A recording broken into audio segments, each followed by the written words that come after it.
ಶ್ರೀಗುರುಭ್ಯೋ ನಮಃ ಪರಮಗುರುಭ್ಯೋ ನಮಃ ಶ್ರೀಮದಾನಂದತೀರ್ಥಭಗವತ್ಪಾದಾಚಾರ್ಯ ಗುರುಭ್ಯೋ ನಮಃ ಶ್ರೀಮದ್ವೆಂಕಟನಾಥಪಾದಜನಿತಾ ಗಂಗಾ ಜಗತ್ಪಾವನಿ ಯಸ್ಯಾಪಾಂಗನಿರೀಕ್ಷಣಂ ವಿಧಿಭವೇಂದ್ರಾರ್ಕಾದಿ ಸರ್ವೇಷ್ಟದಂ ಯನ್ನಾಮಸ್ಮರಣಂ ಮಹಾಗಹರಣಂ ಸ್ವರ್ಗ್ಯಂ ಚ ಮೋಕ್ಷಪ್ರದಂ ಯತ್ಪಾದಾಂಬುಜಯುಗಸೇವನರತೋ ಬ್ರಹ್ಮಾದಿಭಿಃ ಪೂಜ್ಯತೆ ಅಭ್ರಮಂ ಭಂಗರಹಿತಂ ಅಜಡಂ ವಿಮಲಂ ಸದಾ ಆನಂದತೀರ್ಥಮತುಲಂ ಭಜೆ ತಾಪತ್ರಯಾಪಹಂ ಭವತಿ ಯದನುಭಾವಾತೇಡಮೋಕೋऽಪಿ ವಾಗ್ಮಿ ಜಡಮತಿರಪಿ ಜಂತುರ್ಜಾಯತೆ ಪ್ರಾಜ್ಞಮೌಲಿಃ सकलवचनचेतो देवता भारती सा मम वचसि निधत्तां सन्निधिं मानसे च तपो विद्या विरक्त्यादि सद्गुणोघाकरानहं वादिराजगुरून् वन्दे हयग्रीवदयाश्रयान् पूज्याय राघवेन्द्राय सत्यधर्मरथाय च भजतां कल्पवृक्षाय नमतां कामधेनवे आपादमौलिपर्यन्तं गुरूणामाकृतिं स्मरेत् तेन विघ्नाः प्रणश्यन्ति सिद्धन्ति च मनोरथाः। श्री विश्वेशतीर्थगुरुभ्यो नमः। हरिः ओम्।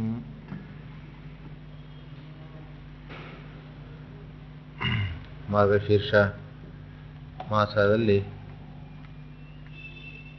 ಭಗವಂತ ಬ್ರಹ್ಮದೇವರ ಪ್ರಶ್ನೆಗೆ ಉತ್ತರವನ್ನು ತಾನು ಕೊಡ್ತಾ ಇದ್ದಾನೆ. ಯಾರು ದೇವರು, ಏನು ದಾನ, ಹೇಗೆ ಸ್ನಾನ, ಯಾವ ಯಾವ ರೀತಿಯಲ್ಲಿ ಅರ್ಚನೆ ಮಾಡಬೇಕು ಅಂತ ಹೇಳಿದಾಗ ಎಲ್ಲ ತರಹದ ವಿಧಿವಿಧಾನಗಳನ್ನು ಹೇಳಲಿಕ್ಕೆ ಮುಂದಾಗ್ತಾ ಇದ್ದಾನೆ. ಮಾರ್ಗಶೀರ್ಷ ಮಾಸ ಅದು ಅತ್ಯಂತ ಶ್ರೇಷ್ಠವಾದದ್ದು ಎಂಬುದನ್ನು ತಿಳಿಸಿ ಯಥಾವಿಧಿಯಾಗಿ ಬೆಳಗ್ಗಿನ ಕಾಲದ ವಿಧಿವಿಧಾನಗಳನ್ನು ತಿಳಿಸಿದ್ದಾನೆ. ಇನ್ನು ಸ್ನಾನದ ಬಗ್ಗೆ ಹೇಳ್ತಾ ಇದ್ದಾನೆ. ಸ್ನಾನ ಎಂಬುದನ್ನು ಶಾಸ್ತ್ರದಲ್ಲಿ ಮಂತ್ರಸ್ನಾನ, ಮಲಸ್ನಾನ, ಧ್ಯಾನ ಸ್ನಾನ, ವಾರ್ಣ ಸ್ನಾನ ಮತ್ತು ಜಲಸ್ನಾನ ಅಂತ ಹೇಳಿದ್ದಾರೆ. ಮಂತ್ರಸ್ನಾನ ಅಂತ ಹೇಳಿದರೆ ಮೊದಲು 3 ಬಾರಿ ತಾನು ಇರುವಂತಹ ಪ್ರದೇಶ, ಏನೋ ಒಂದು ತಟಾಕನೋ ಸರೋವರನೋ ನದಿಯೋ ಅಲ್ಲಿ ಮುಳುಗು ಹಾಕಬೇಕು. ಮುಳುಗನ್ನು ಹಾಕಿ ಅಲ್ಲಿರುವ ಮೃತ್ತಿಗೆಯನ್ನು ತೆಗೆದುಕೊಂಡು ತಾನು ದೇಹಕ್ಕೆ ಪರಿಮಾರ್ಜನೆಯನ್ನು ಮಾಡಿಕೊಳ್ಬೇಕು. ಮತ್ತೆ ಪುನಃ 3 ಮುಳುಗನ್ನು ಹಾಕಿ ಎದ್ದು ಆಚಮನ ಮಾಡಿದರೆ ಇದು ಮಲಸ್ನಾನ ಅಂತ. ಎಲ್ಲದರ ಆ ಯಾವುದ್ಯಾವುದು ದಂತಧಾವನ, ಈ ಧಾವನಗಳಿರ್ತದಲ್ಲ ಮೈಗೆ ತಿಕ್ಕುವಂಥದ್ದು, ಅಂತಹ ಒಂದು ಶೀಗೆಕಾಯಿ ಇತ್ಯಾದಿಗಳನ್ನು ತಿಕ್ಕಿ ಆಮೇಲೆ ಮೃತ್ತಿಗೆಗಳನ್ನು ತಿಕ್ಕಿ ಮುಳುಗು ಹಾಕೋದು, ಮತ್ತೆ 3 ಮುಳುಗು ಹಾಕುವಂಥದ್ದು, ಅದನ್ನ ಮಲಸ್ನಾನ ಎಂಬುದಾಗಿ ಕರೆದಿದ್ದಾರೆ. ಇನ್ನು ಯಾರಿಗೆ ತಣ್ಣೀರನ್ನ ಮಾಡಲಿಕ್ಕೆ ಆಗೋದಿಲ್ಲ ಅಂಥವ್ರಿಗೂ ಒಂದು ವಿಧಿಸಿದ್ದಾರೆ. ನೇರವಾಗಿ ಬಿಸಿನೀರಿನ ಸ್ನಾನವನ್ನೇ ಮಾಡುವುದಲ್ಲ, ತಣ್ಣೀರು ಮಾಡಲಿಕ್ಕಾಗದೇ ಇರುವವರು ಸ್ವಲ್ಪ ಆದರೂ ಇದನ್ನ ಅನುಸರಿಸಬೇಕು ಅಂತ. ಮೊದಲು ಒಂದು ತಂಬಿಗೆ ತಣ್ಣೀರು ಹಾಕ್ಕೊಳ್ಬೇಕಂತ, ಆಮೇಲೆ ಅದಕ್ಕೆ ಬಿಸಿನೀರು ಹಾಕಿ ಮತ್ತೆ ಒಂದು ಸ್ವಲ್ಪ ತಣ್ಣೀರು ಹಾಕ್ಕೊಂಡು ಅದಕ್ಕೆ ತುಳಸಿ ಮೃತ್ತಿಗೆ ಭಗವಂತನನ್ನ ನೆನೆಸಿಕೊಂಡು ಸ್ನಾನ ಮಾಡುವಂಥದ್ದು ಇದು ಒಂದು ವಿಧಾನ ಅಂತ ತಿಳಿಸಿದ್ದಾರೆ. ಹಾಗಾಗಿ ಉಷ್ಣೋದಕ ಸ್ನಾನ ಮಾಡುವಾಗ ಇದು ಒಂದು ನಮಗೆ ತಲೆಯಲ್ಲಿರಬೇಕು.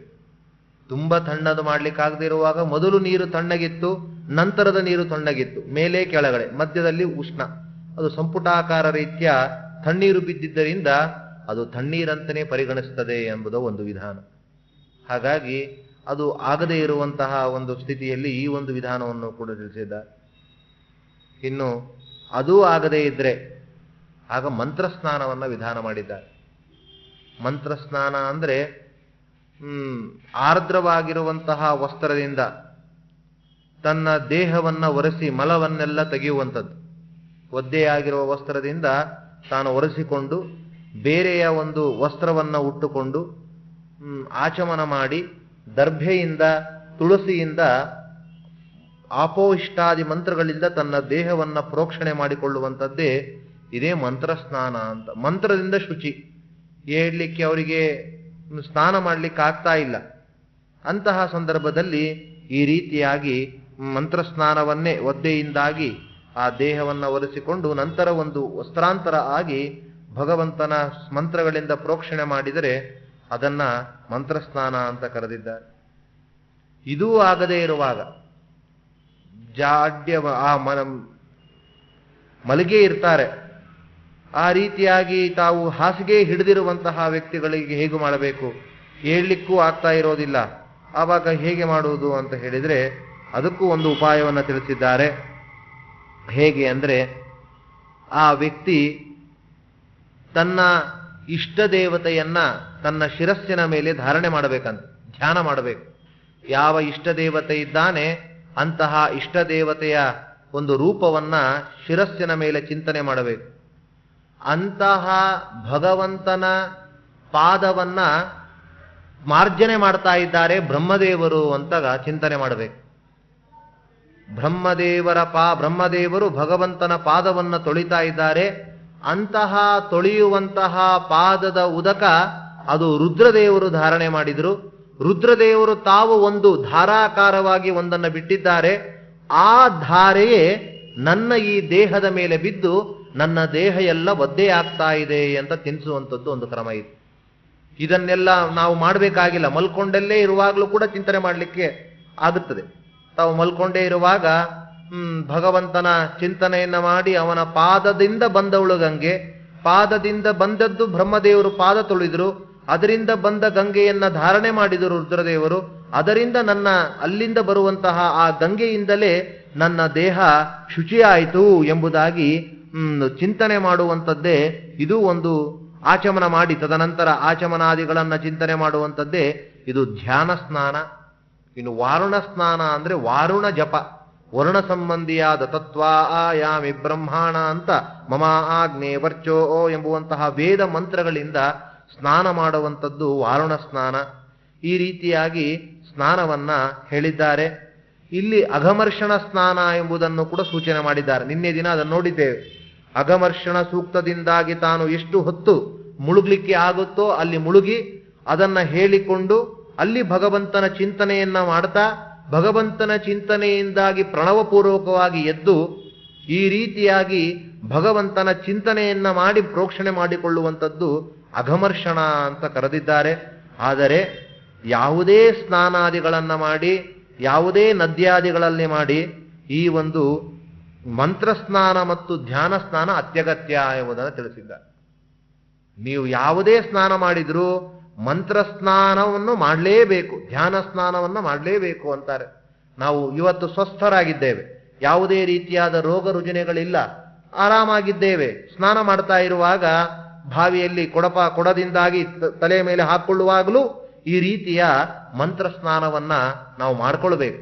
ಅಥವಾ ಧ್ಯಾನ ಸ್ನಾನವನ್ನ, ಭಗವಂತನ ಪಾದದಿಂದ ಬಂದಿರುವಂತಹ ನೀರು ರುದ್ರದೇವರನ್ನ ಧರಿಸಿ ಅದರಿಂದ ನನ್ನ ದೇಹ ಒದ್ದೆಯಾಗ್ತಾ ಇದೆ, ಇದು ಭಗವಂತನ ಪಾದೋದಕ ಎಂಬುವಂತಹ ಧ್ಯಾನದ ಮಂತ್ರ ಸ್ನಾನವನ್ನ ನಾವು ಆಪೋಹಿಷ್ಟಾದಿ ಮಂತ್ರಗಳು, ಸಹಸ್ರ ಶೀರ್ಷ ಎಂಬುವಂತಹ ಅತ್ಯತಿಷ್ಠ ದಶಾಂಗುಲಂ 10 ಅಂಗುಲದ ಮೇಲುಭಾಗದಿಂದ ಅದು ಸುರಿತಾ ಇದೆ. ಭಗವಂತನ ನನ್ನ ಇಷ್ಟವಾಗಿರುವಂತಹ ಪ್ರತಿಮೆ ಮೇಲೆ ಅದು ಬಿದ್ದು ನನ್ನ ಈ ದೇಹ ಎಲ್ಲವೂ ಕೂಡ ಒದ್ದೆಯಾಗ್ತಾ ಇದೆ ಎಂಬುವಂತಹ ಚಿಂತನೆ ಅದನ್ನ ಅತ್ಯಗತ್ಯ. ಇದನ್ನ ಮಾಡದೇ ಇದ್ರೆ ಸ್ನಾನವೇ ಅಲ್ಲ ಅಂತ ಹೇಳಿದೆ. ಎಷ್ಟೇ ಸ್ವಾಸ್ಥರಿದ್ರೂ ಈ ಸ್ನಾನಾದಿಗಳನ್ನು ನಾವು ಈ ರೀತಿ ಚಿಂತನೆ ಮಾಡದೇ ಇದ್ರೆ ಅದು ಪೂರ್ಣವಾಗಿರುವಂತಹ ಸ್ನಾನ ಆಗೋದಿಲ್ಲ. ಹಾಗಾಗಿ ಇವುಗಳನ್ನೆಲ್ಲ ಮಾಡಬೇಕು ಅಂತ ತಿಳಿಸಿ ಮುಂದೆ ದರ್ಭಪಾಣಿಸ್ತು ವಿಧಿನ ಆಚಾಂತಹ ಪುರತಃ ಶುಚಿ ಚತುರ್ಹಸ್ತ ಸಮಾಯುಕ್ತಂ ಚತುರಸ್ತ್ರಂ ಸಮಂತತಃ. ಇನ್ನೊಂದು ರೀತಿಯಾಗಿ ಹೇಳ್ತಾ ಇದ್ದಾರೆ. ನಾವು ಯಾವುದಾದರೂ ಒಂದು ಸರೋವರಗಳಿಗೆ, ಮಧ್ವ ಸರೋವರ, ಪುಷ್ಕರಣಿ ಅಲ್ಲೆಲ್ಲ ಹೋದಾಗ ನಾವು ನಿಂತುಕೊಂಡಿರುವಂತಹ ಏನೊಂದು ಪ್ರದೇಶ ಇದೆ ಅಲ್ಲಿ ಒಂದು ಚೌಕಾಗಿರುವಂತಹ ನಮ್ಮ ಪ್ರದಕ್ಷಿಣಾಕಾರವಾಗಿ ಒಂದು ಚೌಕಾಕಾರದ ಮಂಡಲ ಮಾಡ್ಕೊಳ್ಬೇಕಂತೆ ನೀರಿನಿಂದ, ದರ್ಭೆಯಿಂದ. ದರ್ಭಪಾಣಿಸ್ತು ವಿದಿನ ಆಚಾಂತಹ ಪುರತಃ ಶುಚಿ. ತನ್ನ ಮುಂದೆ ಪಕ್ಕ ಹಿಂದೆ ಈ ಕಡೆ ಪಕ್ಕ ಒಂದು ಚೌಕಾಕಾರದ ಮಂಡಲವನ್ನ ತಾನು ಮಾಡಿಕೊಂಡು ಅಲ್ಲಿ ಗಂಗಾದಿಗಳನ್ನೆಲ್ಲ ಚಿಂತನೆ ಮಾಡಬೇಕಂತೆ. ಪ್ರಕಲ್ಪ್ಯ ಆವಾಹೇದ್ ಗಂಗಾಂ ಏಭಿರ್ ಮಂತ್ರೈರ್ ವಿಚಕ್ಷಣ. ಭಗವಂತನ ಪಾದೋದಕವಾಗಿರುವಂತಹ ಗಂಗೆಯ ಚಿಂತನೆಯನ್ನ ಈ ರೀತಿಯ ಮಂತ್ರಗಳನ್ನ ಹೇಳಿಕೊಂಡು ಮಾಡಿಕೊಳ್ಳಿ ಅಂತ ತಿಳಿಸ್ತಾ ಇದ್ದಾನೆ ಭಗವಂತ. ವಿಷ್ಣು ಪಾದ ಪ್ರಸೂತಾಸಿ ವೈಷ್ಣವಿ ವಿಷ್ಣು ದೇವತಾ ತ್ರಾಹಿನ ಸ್ವಾಂ ನಮಸ್ತಸ್ಮಾತ್ ಆಜನ್ಮ ಮರಣಾಂತಿಕಂ. ವಿಷ್ಣು ಪಾದದಿಂದಾಗಿ ಬಂದಿರುವವಳು, ವಿಷ್ಣುವಿನ ಸಂಬಂಧಿಯಾದ ವಿಷ್ಣು ದೇವತೆಯೇ ನಿನಗೆ.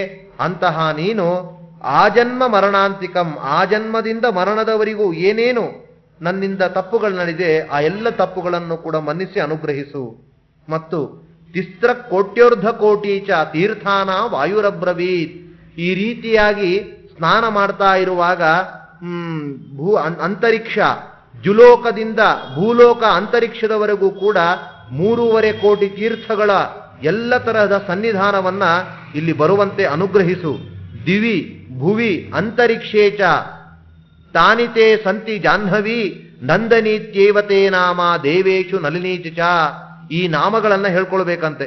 ದಕ್ಷಪುತ್ರಿ ವಿಹಗ ವಿಶ್ವಗ ಯೋಗಿನಾ ಮತ ವಿದ್ಯಾಧರ ಸುಪ್ರಸನ್ನ ತಥಾ ಲೋಕ ಪ್ರಸಾಧಿನಿ ಕ್ಷೇಮಾಚ ಜಾಹ್ನವಿ ಚೈವ ಶಾಂತಾ ಶಾಂತಿ ಪ್ರದಾಯಿನಿ ಏತಾನಿ ಪುಣ್ಯನಾಮಾನಿ ಸ್ನಾನ ಕಾಲೇ ಸದಾ ಪಠೇದಂತ ಇಂತಹ ನಾಮಗಳನ್ನ ಹೇಳಿಕೊಂಡು ಈ ಒಂದು ನಾಮವನ್ನ ಹೇಳಿ ಕೈಯನ್ನ ಮುಗಿಬೇಕಂತೆ. ಹೇಗೆ ಕೈ ಮುಗಿಬೇಕು ಅಂದ್ರೆ ಮೂರ್ಧ್ನ ಕೃತಾಂಜಲಿರ್ ಭೂಯ, 2 ಕೈಯಿಂದ ಎತ್ತಿ ತಲೆಗೆ ಅಂಟಿಸಿಕೊಂಡು ಕೈಯನ್ನ ಮುಗಿಯುವಂಥದ್ದು. ಹೀಗೆ ಸ್ನಾನಂ ಕುರಿಯಾತ್ ಮೃದಾ ತದ್ವತ್ ಆಮಂತ್ರ್ಯಾನ ವಿಧಾನತಃ. ಈ ರೀತಿಯಾಗಿ ಭಗವಂತನ ಚಿಂತನೆಯನ್ನ ಮಾಡಿಕೊಳ್ಳೋದು. ಆಮೇಲೆ ಮೃತ್ತಿಕೆಯನ್ನು ಹಚ್ಚಿಕೊಳ್ಳೋದು ಅಂತ ಇದೆ. ಅದು ಆ ಗಂಗೆಯ ಮೃತ್ತಿಕೆ, ನಾವು ಎಲ್ಲಿ ಸ್ನಾನ ಮಾಡ್ತಾ ಇದ್ದೇವೋ ಅದರ ದಂಡೆ ಮೇಲಿರುವ ಮೃತ್ತಿಕೆ, ತುಳಸಿ ಮೃತ್ತಿಕೆ ಎಲ್ಲವೂ ಹೌದು. ಇನ್ನೊಂದು ವಿಶೇಷ ತಿಳಿಸ್ತಾರೆ. ಅಶ್ವಕ್ರಾಂತೆ ರಥಕ್ರಾಂತೆ ವಿಷ್ಣುಕ್ರಾಂತೆ ವಸುಂಧರೇ ಮೃತ್ತಿಕೆ ಹರಮೇ ಪಾಪಂ ಯನ್ಮಯ ದುಷ್ಕೃತಂ ಕೃತಂ. ಅಶ್ವನನ್ನ ನಡೆದಾಡಿರುವಂತಹ ಒಂದು ಮಣ್ಣು, ಅದು ಗೋವು ನಡೆದಾಡಿದಾಗ ಸಿಕ್ಕಿರುವಂತಹ ಮಣ್ಣು, ಅಥವಾ ರಥಕ್ರಾಂತೆ ಭಗವಂತರ ರಥ ಸಂಚಾರ ಮಾಡಿದಾಗ ಸಿಕ್ಕಿರುವ ಮಣ್ಣು, ಇನ್ನು ವಿಷ್ಣುವಿನ ದೇವಾಲಯದಲ್ಲಿರುವಂತಹ ಮಣ್ಣು, ಇವುಗಳಂತೆ ಯಾವುದಾದ್ರೂ ಒಂದು ಮೃತ್ತಿಕೆಯಾದರೂ ಕೂಡ ಹಚ್ಚಿಕೊಂಡು ಆ ಮೃತ್ತಿಕೆಯನ್ನು ಪ್ರಾರ್ಥನೆ ಮಾಡಬೇಕು. ಉದ್ಧೃತಾಸಿ ವರಾಹೇಣ ಕೃಷ್ಣೇನ ಶತಬಾಹುನ ಮೃತ್ತಿಕೆ ಹನಮೇ ಪಾಪಂ ಯನ್ಮಯ ದುಷ್ಕೃತಂ ಕೃತಂ. ವರಾಹದೇವರಿಂದಾಗಿ ಉದ್ಧೃತವಾಗಿರುವಂತಹ ಭೂದೇವಿ, ಇದನ್ನ ನಾನು ಹಾಕಿಕೊಂಡಿರೋದ್ರಿಂದ ನನ್ನನ್ನ ನೀನು ಉದ್ಧಾರ ಮಾಡು ಅಂತ ಹೇಳಿಕೊಂಡು ಸ್ನಾನ ಮಾಡಬೇಕು. ಆಮೇಲೆ ಸ್ನಾನಾದಿಗಳನ್ನ ಮಾಡಿದ ಮೇಲೆ ಊರ್ಧ್ವಪುಂಡ್ರಾದಿಗಳ ಧಾರಣೆ. ಅದಕ್ಕಿಂತಲೂ ಉಪೇಂದ್ರಾಯ ನಮಃ ಎಂಬುವಂತಹ ಮಂತ್ರದಿಂದ ಶುಚಿಯಾಗಿರುವಂತಹ ಧೌತವನ್ನ ಉತ್ಥಾಯ ವಾಸಸಿ ಶುಕ್ರೆ ಕೂಲೇ ವೈ ಪೈಧಾಯಚ, ಅಂತಹ ಶುಕ್ಲವಾಗಿರುವಂತಹ ಒಂದು ಬಟ್ಟೆಯನ್ನ ತಾನು ಧಾರಣೆ ಮಾಡಬೇಕು. ಯಾಕೆಂದ್ರೆ ತಂತುಗಳಿಂದ ನಿರ್ಮಿತವಾದದ್ದು ಪಟ. ತಂತು ಅಂತ ಹೇಳಿದ್ರೆ ದಾರಗಳು, ಅಂತಹ ದಾರದ ಜೋಡಣೆಯಿಂದ ನಿರ್ಮಿತವಾಗಿರುವಂಥದ್ದೇ ಬಟ್ಟೆ. ಅಂತಹ ದಾರಗಳಲ್ಲಿ ಭಗವಂತ ಒಂದೊಂದರೊಳಗೆಯೂ ಕೂಡ ಇದ್ದುಕೊಂಡು ನನ್ನ ಮಾನವನ್ನ ರಕ್ಷಣೆ ಮಾಡ್ತಾ ಇದ್ದಾನೆ, ನನ್ನನ್ನ ರಕ್ಷಿಸ್ತಾನೆ ಎಂಬುವ ಚಿಂತನೆಯನ್ನ ಮಾಡಿ ಅದನ್ನು ಉಟ್ಟುಕೊಂಡು ಊರ್ಧ್ವಪುಂಡ್ರಾದಿಗಳನ್ನ ಯಥಾಸಂಖ್ಯಂ ಅತಂದ್ರಿತಃ, ಅತಂದ್ರಿತಃ ಅಂತ ಶಬ್ದ ಬಳಸ್ತಾರೆ. ಅತಂದ್ರಿತಃ ಅಂದ್ರೆ ಯಾವುದೇ ರೀತಿ ಸೋಂಬಾರಿತನವನ್ನ ಮಾಡದೆ ಅತಂದ್ರಿತನಾಗಿ ಎಷ್ಟು ಸಂಖ್ಯಾಕವಾದ ಊರ್ಧ್ವಪುಂಡ್ರ ಇದೆಯೋ ಅಷ್ಟನ್ನ ಹಚ್ಚಿಕೊಳ್ಳಬೇಕು ಎಂಬುದನ್ನು ತಿಳಿಸ್ತಾ ಇದ್ದಾರೆ. ಬ್ರಹ್ಮನ್ ದ್ವಾದಶ ಪುಂಡ್ರಾಣಿ ಬ್ರಾಹ್ಮಣ್ಯ ಸತತಂ ವಹೇತ್. ಬ್ರಾಹ್ಮಣರು 12 ಊರ್ಧ್ವಪುಂಡ್ರಗಳನ್ನ, 4 ಭೂಭೃತಾಂ ಕ್ಷತ್ರಿಯರು 4 ಊರ್ಧ್ವಪುಂಡ್ರಗಳನ್ನ, ಒಂದು ಲಲಾಟ, ಹೃದಯ, ಬಾಹು. ಈ ರೀತಿಯಾಗಿ ಅವನು ಬಾಹುಗಳಲ್ಲಿ 2, ಲಲಾಟದಲ್ಲಿ ಹೃದಯದಲ್ಲಿ ಅಂತ 4 ಊರ್ಧ್ವಪುಂಡ್ರಗಳನ್ನ. ವೈಶ್ಯನು ಆಗುವಾಗ 2 ವಿಷಾಂ ಸ್ಮರೇತ್, 2 ಹಾಕಿಕೊಳ್ಳುವಂಥದ್ದು ಲಲಾಟದಲ್ಲಿ ಹೃದಯದಲ್ಲಿ, ಮತ್ತು ಚತ್ವಾರಿ ಭೂಭೃತಾಂ ಪುತ್ರ ಪುಂಡ್ರಾಣಿ ದ್ವೇ ದ್ವಿಷಾಂಸ್ಪರೇತ್ ಏಕಪುಂಡ್ರಶ್ಚ ಶೂದ್ರಾಣಾಂ ಚ ವಿಧೀಯತೆ.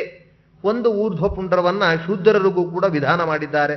ಈ ರೀತಿಯಾಗಿ ಆ ಊರ್ಧ್ವ ಪುಂಡ್ರಾದಿಗಳನ್ನು ಹಾಕಿಕೊಳ್ಳುವಂಥದ್ದು, ಹಚ್ಚಿಕೊಳ್ಳುವಾಗಲೂ ಕೂಡ ಅದನ್ನ ತೆಯ್ಯುವಾಗಲೂ ಕೂಡ ಮಂತ್ರಗಳನ್ನ ಹೇಳಿದ್ದಾರೆ. ಗೋಪಿ ಚಂದನ ಪಾಪಘ್ನ ವಿಷ್ಣು ದೇಹ ಸಮುದ್ಭವ.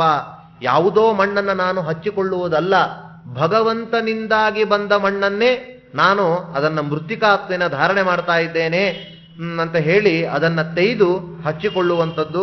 ಹಚ್ಚಿಕೊಳ್ಳುವಾಗಲೂ ಕೂಡ ಶುಕ್ಲ ಮತ್ತು ಕೃಷ್ಣ ಈ ಎರಡು ಪಕ್ಷಗಳಂತೆ ಆ 12 ದ್ವಾದಶ ನಾಮಗಳನ್ನ 2 ವಿಭಾಗ ಮಾಡಿ ಕೇಶವಾಯ ನಮಃ ಎಂಬುದಾಗಿ ಲಲಾಟೆ ಕೇಶವಂ ಧ್ಯಾಯೇತ್ ನಾರಾಯಣಮಥೋದರೇ ವಕ್ಷಸ್ಥಲೇ ಮಾಧವಂಚ ಗೋವಿಂದಂ ಕಂಠಕೂಬರೇ. ಮೊದಲು ಇಲ್ಲಿ ಹಚ್ಕೊಳ್ಬೇಕು. ಕೆಲವರು ಇಲ್ಲಿಂದ ಶುರು ಮಾಡ್ಬಿಡ್ತಾರೆ, ಹೀಗೆ ಹಚ್ಕೊಂಡು ಹೀಗೆ ಬರ್ತಾರೆ. ಮೊದಲು ಇಲ್ಲಿ ಇಲ್ಲಿ ಇಲ್ಲಿ ಇಲ್ಲಿ ಮತ್ತೆ ಹೀಗೆ ಅಂತ ಹೋಗುವಂತಹ ಕ್ರಮ. ಹಾಗಾಗಿ ಅಂತಹ ದ್ವಾದಶ ಊರ್ಧ್ವ ಪುಂಡ್ರಗಳನ್ನ ತಾನು ಧಾರಣೆ ಮಾಡಬೇಕು. ಹಾಕಿಕೊಳ್ಳುವಾಗ ಸ್ವಲ್ಪ ಜಾಗ್ರತೆ ವಹಿಸಬೇಕು ಅಂತ ತಿಳಿಸ್ತಾ ಇದ್ದಾನೆ ನಾರಾಯಣ. ಸಾಂತರಾಲಂ ಪ್ರಕುರುವಂತಿ ಪುಂಡ್ರಂ ಹರಿಪದಾಕೃತಿಂ ಮಧ್ಯೆ ಛಿದ್ರೇಣ ಸಂಯುಕ್ತಂ ಏತದ್ದಿ ಹರಿಮಂದಿರಂ. ಊರ್ಧ್ವ ಪುಂಡ್ರವನ್ನ ಧಾರಣೆ ಮಾಡುವಾಗ ಅದು ಮಧ್ಯದಲ್ಲಿ ಅಂತರಾಲ ಇರಬೇಕಂತ. ಅಂದ್ರೆ ತಿದ್ದಿ ಹಚ್ಚಿದ ನಾಮ ಪುಂಡ್ರಗಳಿಂದ ಒಪ್ಪುತ್ತ ಅಂತ ಹೀಗೆ ಮಧ್ಯದಲ್ಲಿ ಹೀಗೆ ಹಚ್ಚುವಾಗ ಇಲ್ಲಿ ಇಲ್ಲಿ ಇಲ್ಲಿ ಊರು ಬಿಟ್ಟು ಬಿಡಬಾರದು, ತಿದ್ಕೊಳ್ಬೇಕದನ್ನು. ಅಂತಹ ಒಂದು ಛಿದ್ರವಾಗಿರುವಂತಹ ಊರ್ಧ್ವಪುಂಡ್ರವನ್ನ ಹಚ್ಚಿಕೊಂಡಾಗ ಅದು ಹರಿಮಂದಿರ ಅಂತ ಕರೀತಾ ಇದ್ದಾರೆ. ನಿರಂತರಾಲಂಯ ಕುರ್ಯಾತ್, ತಿದ್ದಿಕೊಳ್ಳದೆ ಅಂದ್ರೆ ಈ ರೀತಿ ಬರಬೇಕು. ಅದನ್ನ ಮಧ್ಯದಲ್ಲಿ ಆಗುವಾಗ ಅಲ್ಲಿ ಗೋಪಿಚಂದನ ಇರಬಾರದು. ನಿರಂತರಾಲ ಅಂದ್ರೆ ಅಂತರಾಲ ಅಂದ್ರೆ ಮಧ್ಯ ಅಂದ್ರೆ ಇದು ಮಧ್ಯಭಾಗದಲ್ಲಿ ಚೆನ್ನಾಗಿ ತಿಡಬೇಕು. ಅಂತಹ ಊರ್ಧ್ವಪುಂಡವನ್ನು ಕೊಳ್ಳದೆ ಹೋದ್ರೆ ಅಂತಹನು ದ್ವಿಜಾಧಮ ಅಂತ ಕರೆಸ್ಕೊಳ್ತಾನೆ. ಇನ್ನೊಂದು ಪ್ರಮಾಣ ಅಚ್ಛಿನ್ನಂ ಚಿನ್ನ ಮೂಲಂಚ ಪುಂಡ್ರ ಬಾಹುಮನರ್ಥಕಂ ಅಂತುಂಟು. ಅಚ್ಛಿದ್ರ ತಿದ್ದಿಕೊಳ್ಳದೆ ಇರುವಂತಹ ನಾಮ ಮೂಲ ಛಿದ್ರ ಆಗಿತ್ತು ಅಂತಾದ್ರೆ ಅದು ಅನರ್ಥಕವಾಗಿರುವಂಥದ್ದು. ಮತ್ತೆ ಇನ್ನೊಂದು ಮಾತು ತಿಳಿಸ್ತಾನೆ ನಾರಾಯಣ.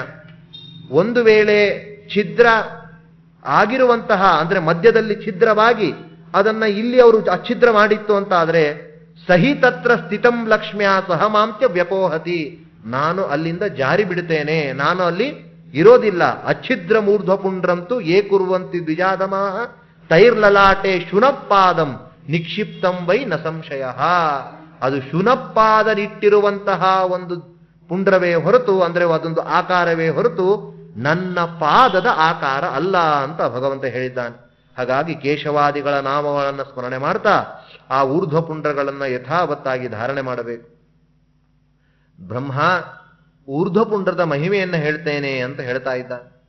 ಈ ಒಂದು ಮಾಸ ಮಹಿಮೆಯಲ್ಲಿ ಕಥೆಗಳು ಕಮ್ಮಿ. ಅದರಿಂದ ಏನು, ಅದರಿಂದ ನಾನೆಷ್ಟು ಪ್ರಸನ್ನನಾಗ್ತೀನಿ, ಅದು ಎಂಥದ್ದು ಅಂತ ಮಾತ್ರ ಅದರ ಮಹಿಮೆಯನ್ನು ಮಾತ್ರ ಹೇಳ್ಕೊಂಡು ಹೋಗಿದ್ದಾನೆ.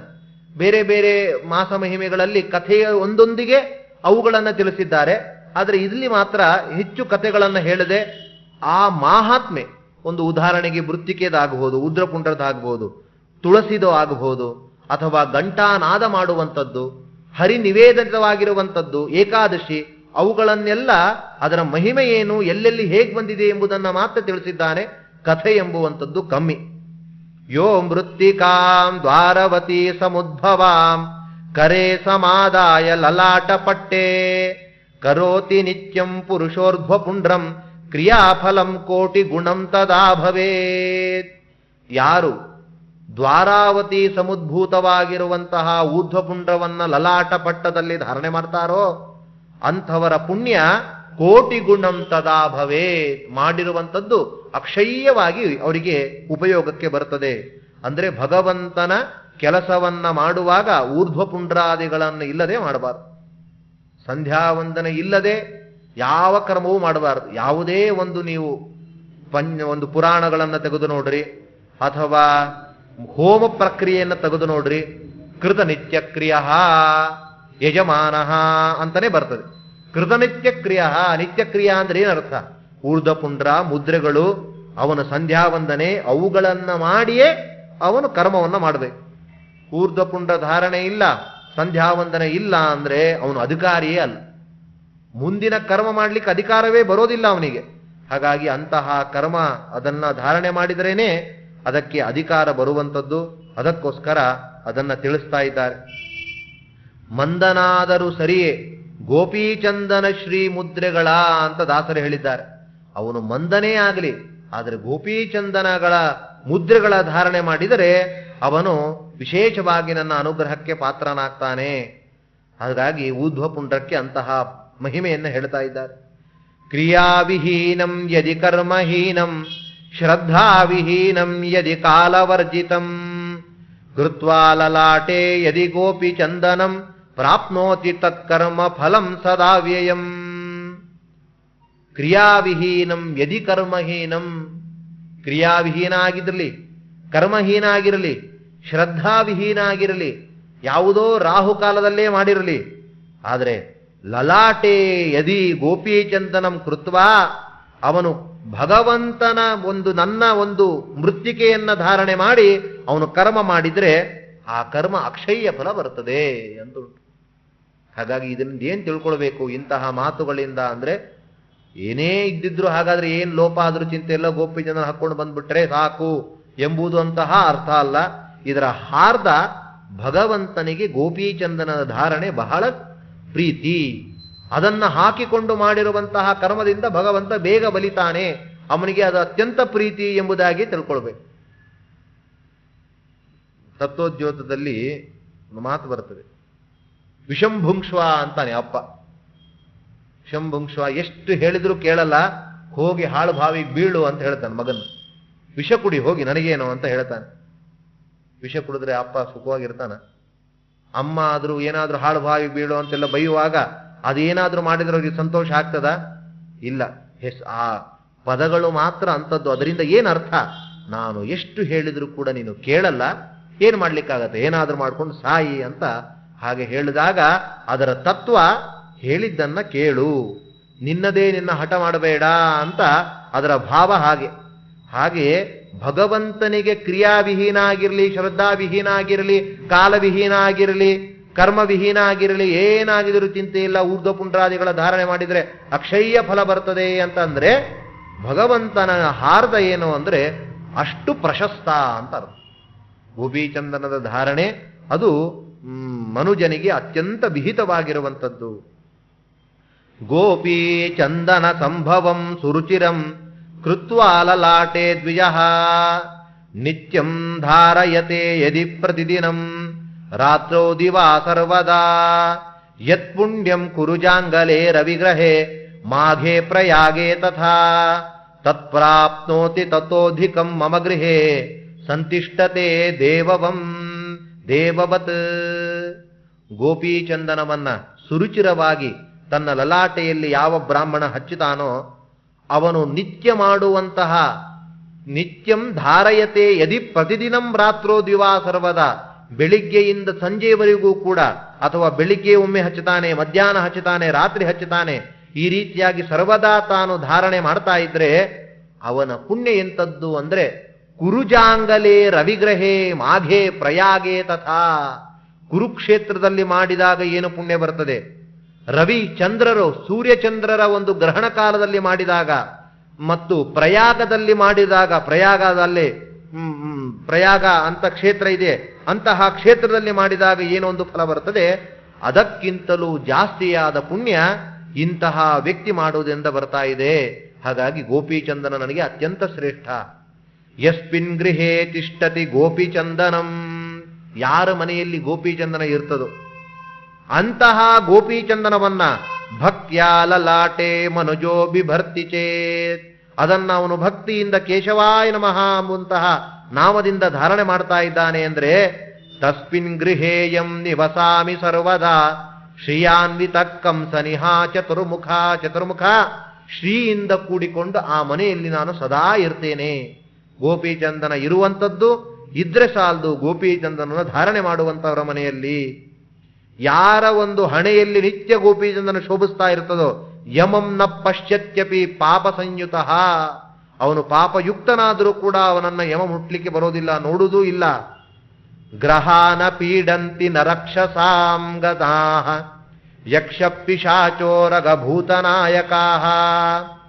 ಲಲಾಟ ಪಟ್ಟೆ ಸುತ ಗೋಪಿ ಚಂದನಂ ಸಂತಿಷ್ಠತೆ ಯಸ್ಯ ಮಮ ಪ್ರಭಾವಾತ್. ಯಾರು ಗೋಪಿ ಚಂದನವನ್ನ ಧಾರಣೆ ಮಾಡ್ತಾರೆ, ಯಾರು ಶೋಭಾಯಮಾನವಾಗಿ ಗೋಪಿ ಚಂದನ ತೋರ್ತಾ ಇರ್ತಾರೆ, ಅಂಥವರಿಗೆ ಗ್ರಹಾಹ ನ ಪೀಡಯಂತಿ, ಗ್ರಹಗಳ ಬಾಧಿಸಲಾರವು ಗ್ರಹಗಳು. ರಾಕ್ಷಸಾಹ, ರಾಕ್ಷಸರ ಗಣವೂ ಕೂಡ ಅವಿಗೇನು ಮಾಡೋದಿಲ್ಲ.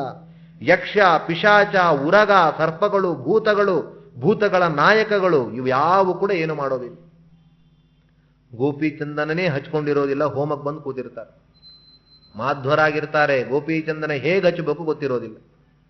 ಊರ್ಧ್ವಪುಂಡ್ರಗಂತ ಏನು ಅಂದ್ರೆ ಗೊತ್ತಿರೋದಿಲ್ಲ. ಈ ರೀತಿಯಾಗಿ ವರ್ಷಕ್ಕೆ ಇಡೀ ಒಮ್ಮೆ ಹೋಮಕ್ಕೆ ಬಂದಾಗ ಆಚಾರ್ಯ ಹೋಮ ಮಾಡಿಸಿದ್ರೆ ಏನು ಒಳ್ಳೇದಾಗಿಲ್ಲ ಅಂತ ಪ್ರಶ್ನೆ ಬೇರೆ ಮಾಡಿರ್ತಾರೆ. ಭಗವಂತ ಅಂತಾನೆ, ಯಾವಾಗಲೋ ಒಂದು ವರ್ಷಕ್ಕೆ ಒಮ್ಮೆ ಗೋಪಿ ಚಂದನವನ್ನು ಹಚ್ಚಿಕೊಳ್ಳದೆ ಈ ರೀತಿ ಕರ್ಮ ಮಾಡಿದರೆ ಹೇಗೆ ಅವರಿಗೆ ಅನುಗ್ರಹ ಆಗಲಿಕ್ಕೆ ಸಾಧ್ಯ ಅಂತ.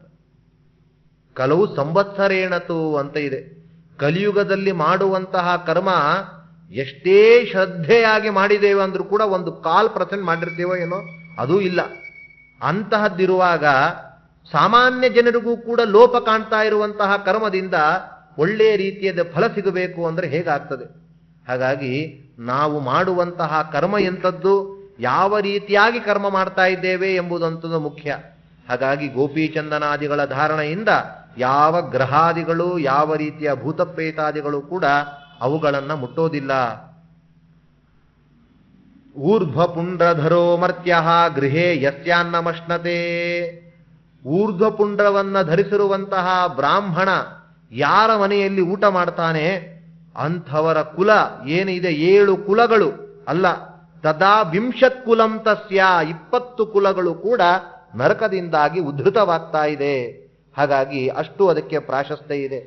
ಗೋಪೀಚಂದನ ಹಚ್ಚಿಕೊಳ್ಳುವುದು ಒಂದು ಕ್ರಮ, ಹೇಗಾದ್ರೂ ಹಚ್ಚಿಕೋ ಅಂತಾನೆ ಭಗವಂತ. ಒಂದೊಂದು ರೀತಿಯಲ್ಲಿ ಹಚ್ಚಿಕೊಂಡ್ರೂ ಅದಕ್ಕೊಂದೊಂದು ರೀತಿಯ ಫಲ ಇದೆ. ಯಾಕೆಂದ್ರೆ ಗೋಪೀಚಂದನ ಸ್ಪರ್ಶವಾಗಿರುವಂತಹ ಬೆರಳುಗಳಲ್ಲ, ಏನು ಹಚ್ಚಿಕೊಂಡ್ರೂ ಪುಣ್ಯ ಇದೆ. ಅನಾಮಿಕಾ ಶಾಂತಿದೋಕ್ತ ಮಧ್ಯಮಾಯುಕ್ಕರೀ ಭವೇತ್ ಅಂಗುಷ್ಟ ಪುಷ್ಟಿದ ಪ್ರೋಕ್ತ ತರ್ಜನಿ ಮೋಕ್ಷದಾಯಿನಿ. ಅನಾಮಿಕದಿಂದಾಗಿ ಹಚ್ಚಿಕೊಂಡ್ರೆ ಶಾಂತಿದಹ, ಒಳ್ಳೆ ಶಾಂತಿ ಸಿಗ್ತದಂತೆ. ಮಧ್ಯಮದಿಂದ ಹಚ್ಚಿಕೊಂಡ್ರೆ ಆಯುಷ್ಯ ವೃದ್ಧಿ, ಅಂಗುಷ್ಟದಿಂದ ಹಚ್ಚಿಕೊಂಡ್ರೆ ಒಳ್ಳೆಯ ದೇಹ ಪುಷ್ಟಿ, ತರ್ಜನಿಯಿಂದ ಹಚ್ಚಿಕೊಂಡ್ರೆ ಮೋಕ್ಷಕ್ಕೆ ಹೋಗ್ತಾ ಇದ್ದಾನೆ. ಹಾಗಾಗಿ ಯಜ್ಞೋ ದಾನಂ ತಪೋ ಹೋಮ ಸ್ವಾಧ್ಯಾಯ ಪಿತೃತರ್ಪಣಂ, ಯಾವುದೇ ಕರ್ಮ ಮಾಡ್ರಿ, ಎಂಥದ್ದೇ ಒಂದು ಕರ್ಮ ಮಾಡಬೇಕಾದರೂ ಕೂಡ ಗೋಪೀಚಂದನ ಇರಬೇಕು. ಅಂತಹ ಗೋಪೀಚಂದನವನ್ನ ಧಾರಣೆ ಮಾಡಿದರೆ ಅದು ನನಗೆ ಪ್ರೀತಿ, ಅದು ನನಗೆ ಬಂದು ಸೇರ್ತದೆ.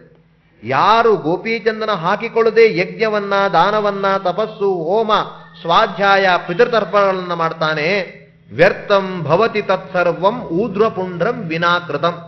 ಊರ್ಧ್ವಪುಂಡ್ರ ಇಲ್ಲದೆ ಮಾಡಿದ್ರೆ ಅದು ಎಲ್ಲವೂ ಕೂಡ ವ್ಯರ್ಥ ಆಗ್ತಾ ಇದೆ. ಹಾಗಾಗಿ ಯಚ್ಛರೀರಂ ಮನುಷ್ಯಾಣ ಊರ್ಧ್ವಪುಂಡ್ರಂ ವಿನಾಕೃತಂ.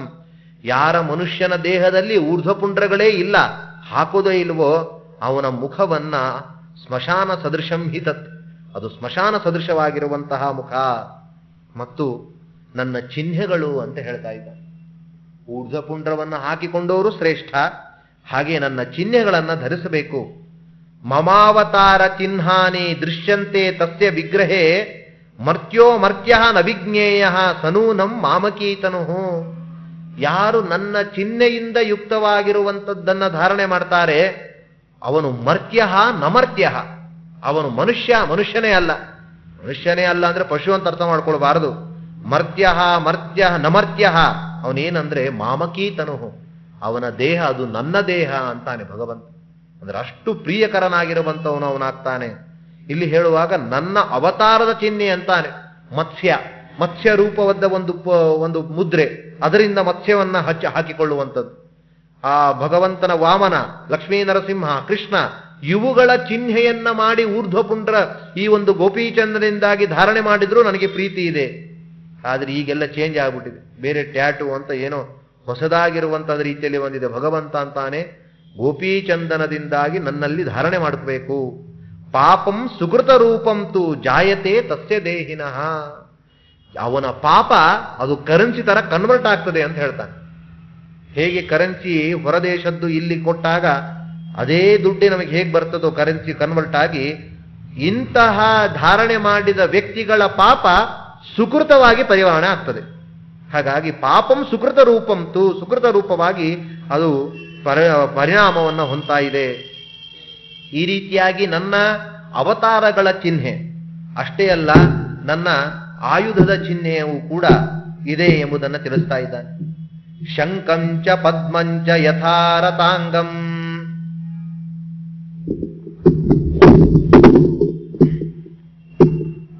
ಶಂಕಂಚ ಪದ್ಮಂಚ ಯಥಾರತಾಂಗಂ ಮತ್ಸ್ಯಂಚ ಕೂರ್ಮಂ ರಚಿತಂ ಸ್ವದೇಹೇ ಕರೋತಿ ನಿತ್ಯಂ ಸುಕೃತಸ್ಯ ವೃದ್ಧಿಂ ಪಾಪಕ್ಷಯಂ ಜನ್ಮಶಾರ್ಜಿತಸ್ಯ. ಶಂಖ, ಪದ್ಮ, ಚಕ್ರ ಮತ್ತು ಮತ್ಸ್ಯ, ಕೂರ್ಮ ಇವುಗಳ ಒಂದು ಚಿಹ್ನೆ ದೇಹದಲ್ಲಿ ಕಾಣ್ತಾ ಇದ್ರೆ ಅವನು ಜನ್ಮಾರ್ಜಿತವಾದ ಜನ್ಮದಲ್ಲಿ ಅರ್ಜಿತವಾಗಿರುವಂತಹ ಪಾಪಗಳೆಲ್ಲವೂ ಕೂಡ ಕ್ಷಯವಾಗ್ತಾ ಇದೆ. ನಾರಾಯಣ ಮುದ್ರೆಯನ್ನ ಧಾರಣೆ ಮಾಡಿದರೆ ಪಾಪಕೋಟಿ ಪ್ರಯುಕ್ತಸ್ಯ ತಸ್ಯ ಕಿಂ ಕುರುತೇ ಯಮಃ. ನಾರಾಯಣ ಯುಧೈರ್ ನಿತ್ಯಂ ಚಿಹ್ನಿತೋ ಯಸ್ಯ ವಿಗ್ರಹ. ಯಾರ ದೇಹ ನಾರಾಯಣ ಮುದ್ರೆಯಿಂದಾಗಿ ಚಿಹ್ನಿತವಾಗಿದೆಯೋ ಅವನ ಪಾಪ ಕೋಟಿ ಪ್ರಯುಕ್ತನಾಗಿದ್ರು ಕೂಡ ಯಮ ಏನು ಮಾಡ್ತಾನೆ ಅಂತ ಹೇಳ್ತಾರೆ. ಅಂದ್ರೆ ಅಂತಹ ಪಾಪದ ಒಂದು ಇದ್ರೂ ಇದೆಲ್ಲವೂ ಕೂಡ ಸುಡುವಂತಹ ಸಾಮರ್ಥ್ಯ ನಾರಾಯಣ ಮುದ್ರೆಗೆ ಇದೆ. ಶಂಕೋದ್ಧಾರೇ ಚ ಯತ್ ಪ್ರೋಕ್ತಂ ವಸತಾಂ ಕೋಟಿ ಜನ್ಮಭಿಹಿ. ಕೋಟಿ ಜನ್ಮಗಳಲ್ಲಿ ಶಂಖದಾನ ಮಾಡಿದಾಗ ಏನು ಪುಣ್ಯ ಬರ್ತದೆ, ಅಂತಹ ಪುಣ್ಯವನ್ನ ಪ್ರತ್ಯಹ ಪ್ರತಿದಿನವೂ ಕೂಡ ಶಂಖದ ಮುದ್ರೆಯ ಧಾರಣೆಯಿಂದಾಗಿ ಅದು ಬರ್ತಾ ಇದೆ. ಶಂಖೋಪರಿಕೃತೆ ಪದ್ಮೆ ತತ್ಫಲಂ ಕೋಟಿ ಸಂಹಿತಂ. ಪುಷ್ಕರದಲ್ಲಿ ಪುಂಡರೀಕಾಕ್ಷನ ದರ್ಶನ ಮಾಡಿದಾಗ, ಯಾವಾಗ ಕೋಟಿ ಜನ್ಮ ಮಿಶ್ರವಾದ ಕೋಟಿ ಜನ್ಮಗಳಲ್ಲಿ ಏನು ದರ್ಶನ ಮಾಡಿದಾಗ ಪುಣ್ಯ ಬರ್ತದೆ, ಅಂತಹ ಪುಣ್ಯ ಪದ್ಮ ಮುದ್ರೆಯನ್ನ ಧಾರಣೆ ಮಾಡಿದಾಗ ಬರ್ತಾ ಇದೆ. ವಾಮೇ ಭುಜೇ ಗದಾಯಸ್ಯ ಲಿಖಿತಾ ದೃಶ್ಯತೆ ಕಲೌ. ಗದಾಧರೋ ಗಯಾ ಪುಣ್ಯಂ ಪ್ರತ್ಯಹಂ ತಸ್ಸೇಚ್ಛತಿ. ಗದೆಯನ್ನ ಧಾರಣೆ ಮಾಡಿದರೆ ಗದಾಧರ ಅವನಿಗೆ ಗಯೆಯಲ್ಲಿ ಮಾಡಿರುವಂತಹ ಕರ್ಮಗಳ ಪುಣ್ಯವನ್ನ ಕೊಡ್ತಾ ಇದ್ದಾನೆ. ಮಮಾಯುಧಾಂಕಿತಂ ದೇಹಂ ಗೋಪೀ ಚಂದನ ಮೃತ್ನಯ ಪ್ರಯಾಗಾದಿಷು ತೀರ್ಥೇಶು ಸಗತ್ವಾ ಕಿಂ ಕರಿಷ್ಯತಿ. ಈ ರೀತಿಯಾಗಿ ಗೋಪೀಚಂದನವನ್ನ, ನನ್ನ ಅವತಾರಗಳ ಚಿಹ್ನೆಯನ್ನ, ಅವತಾರದ ಚಿಹ್ನೆಯ ಮುದ್ರೆ, ಅವತಾರದ ಚಿಹ್ನೆಯನ್ನ ಮತ್ತು ನನ್ನ ಆಯುಧಗಳ ಚಿಹ್ನೆಯನ್ನ ಧಾರಣೆ ಮಾಡಿದವನು ಪ್ರಯಾಗಾದಿಷು ತೀರ್ಥೇಶು ಸಗತ್ವಾ ಕಿಂ ಕರಿಷ್ಯತಿ. ಪ್ರಯಾಗಾದಿಗಳಲ್ಲಿ ಹೋಗಿ ಆದ್ರೂ ಏನು ಪ್ರಯೋಜನ ಅಂತ. ಪ್ರಯಾಗಗಳಲ್ಲಿ ಹೋಗಿ ಏನು ಪ್ರಯೋಜನ ಅಂದ್ರೆ ಹೋಗಿ ಏನು ಮಾಡಬೇಕು ಆ ಪುಣ್ಯ ಇಲ್ಲೇ ಲಭಿಸಿದೆ ಅಂತ ಹಾಗರ್ಥ. ಶ್ರೀಮದಾಚಾರ್ಯರು ಭಾಷ್ಯದಲ್ಲಿ ತಿಳಿಸುವಾಗ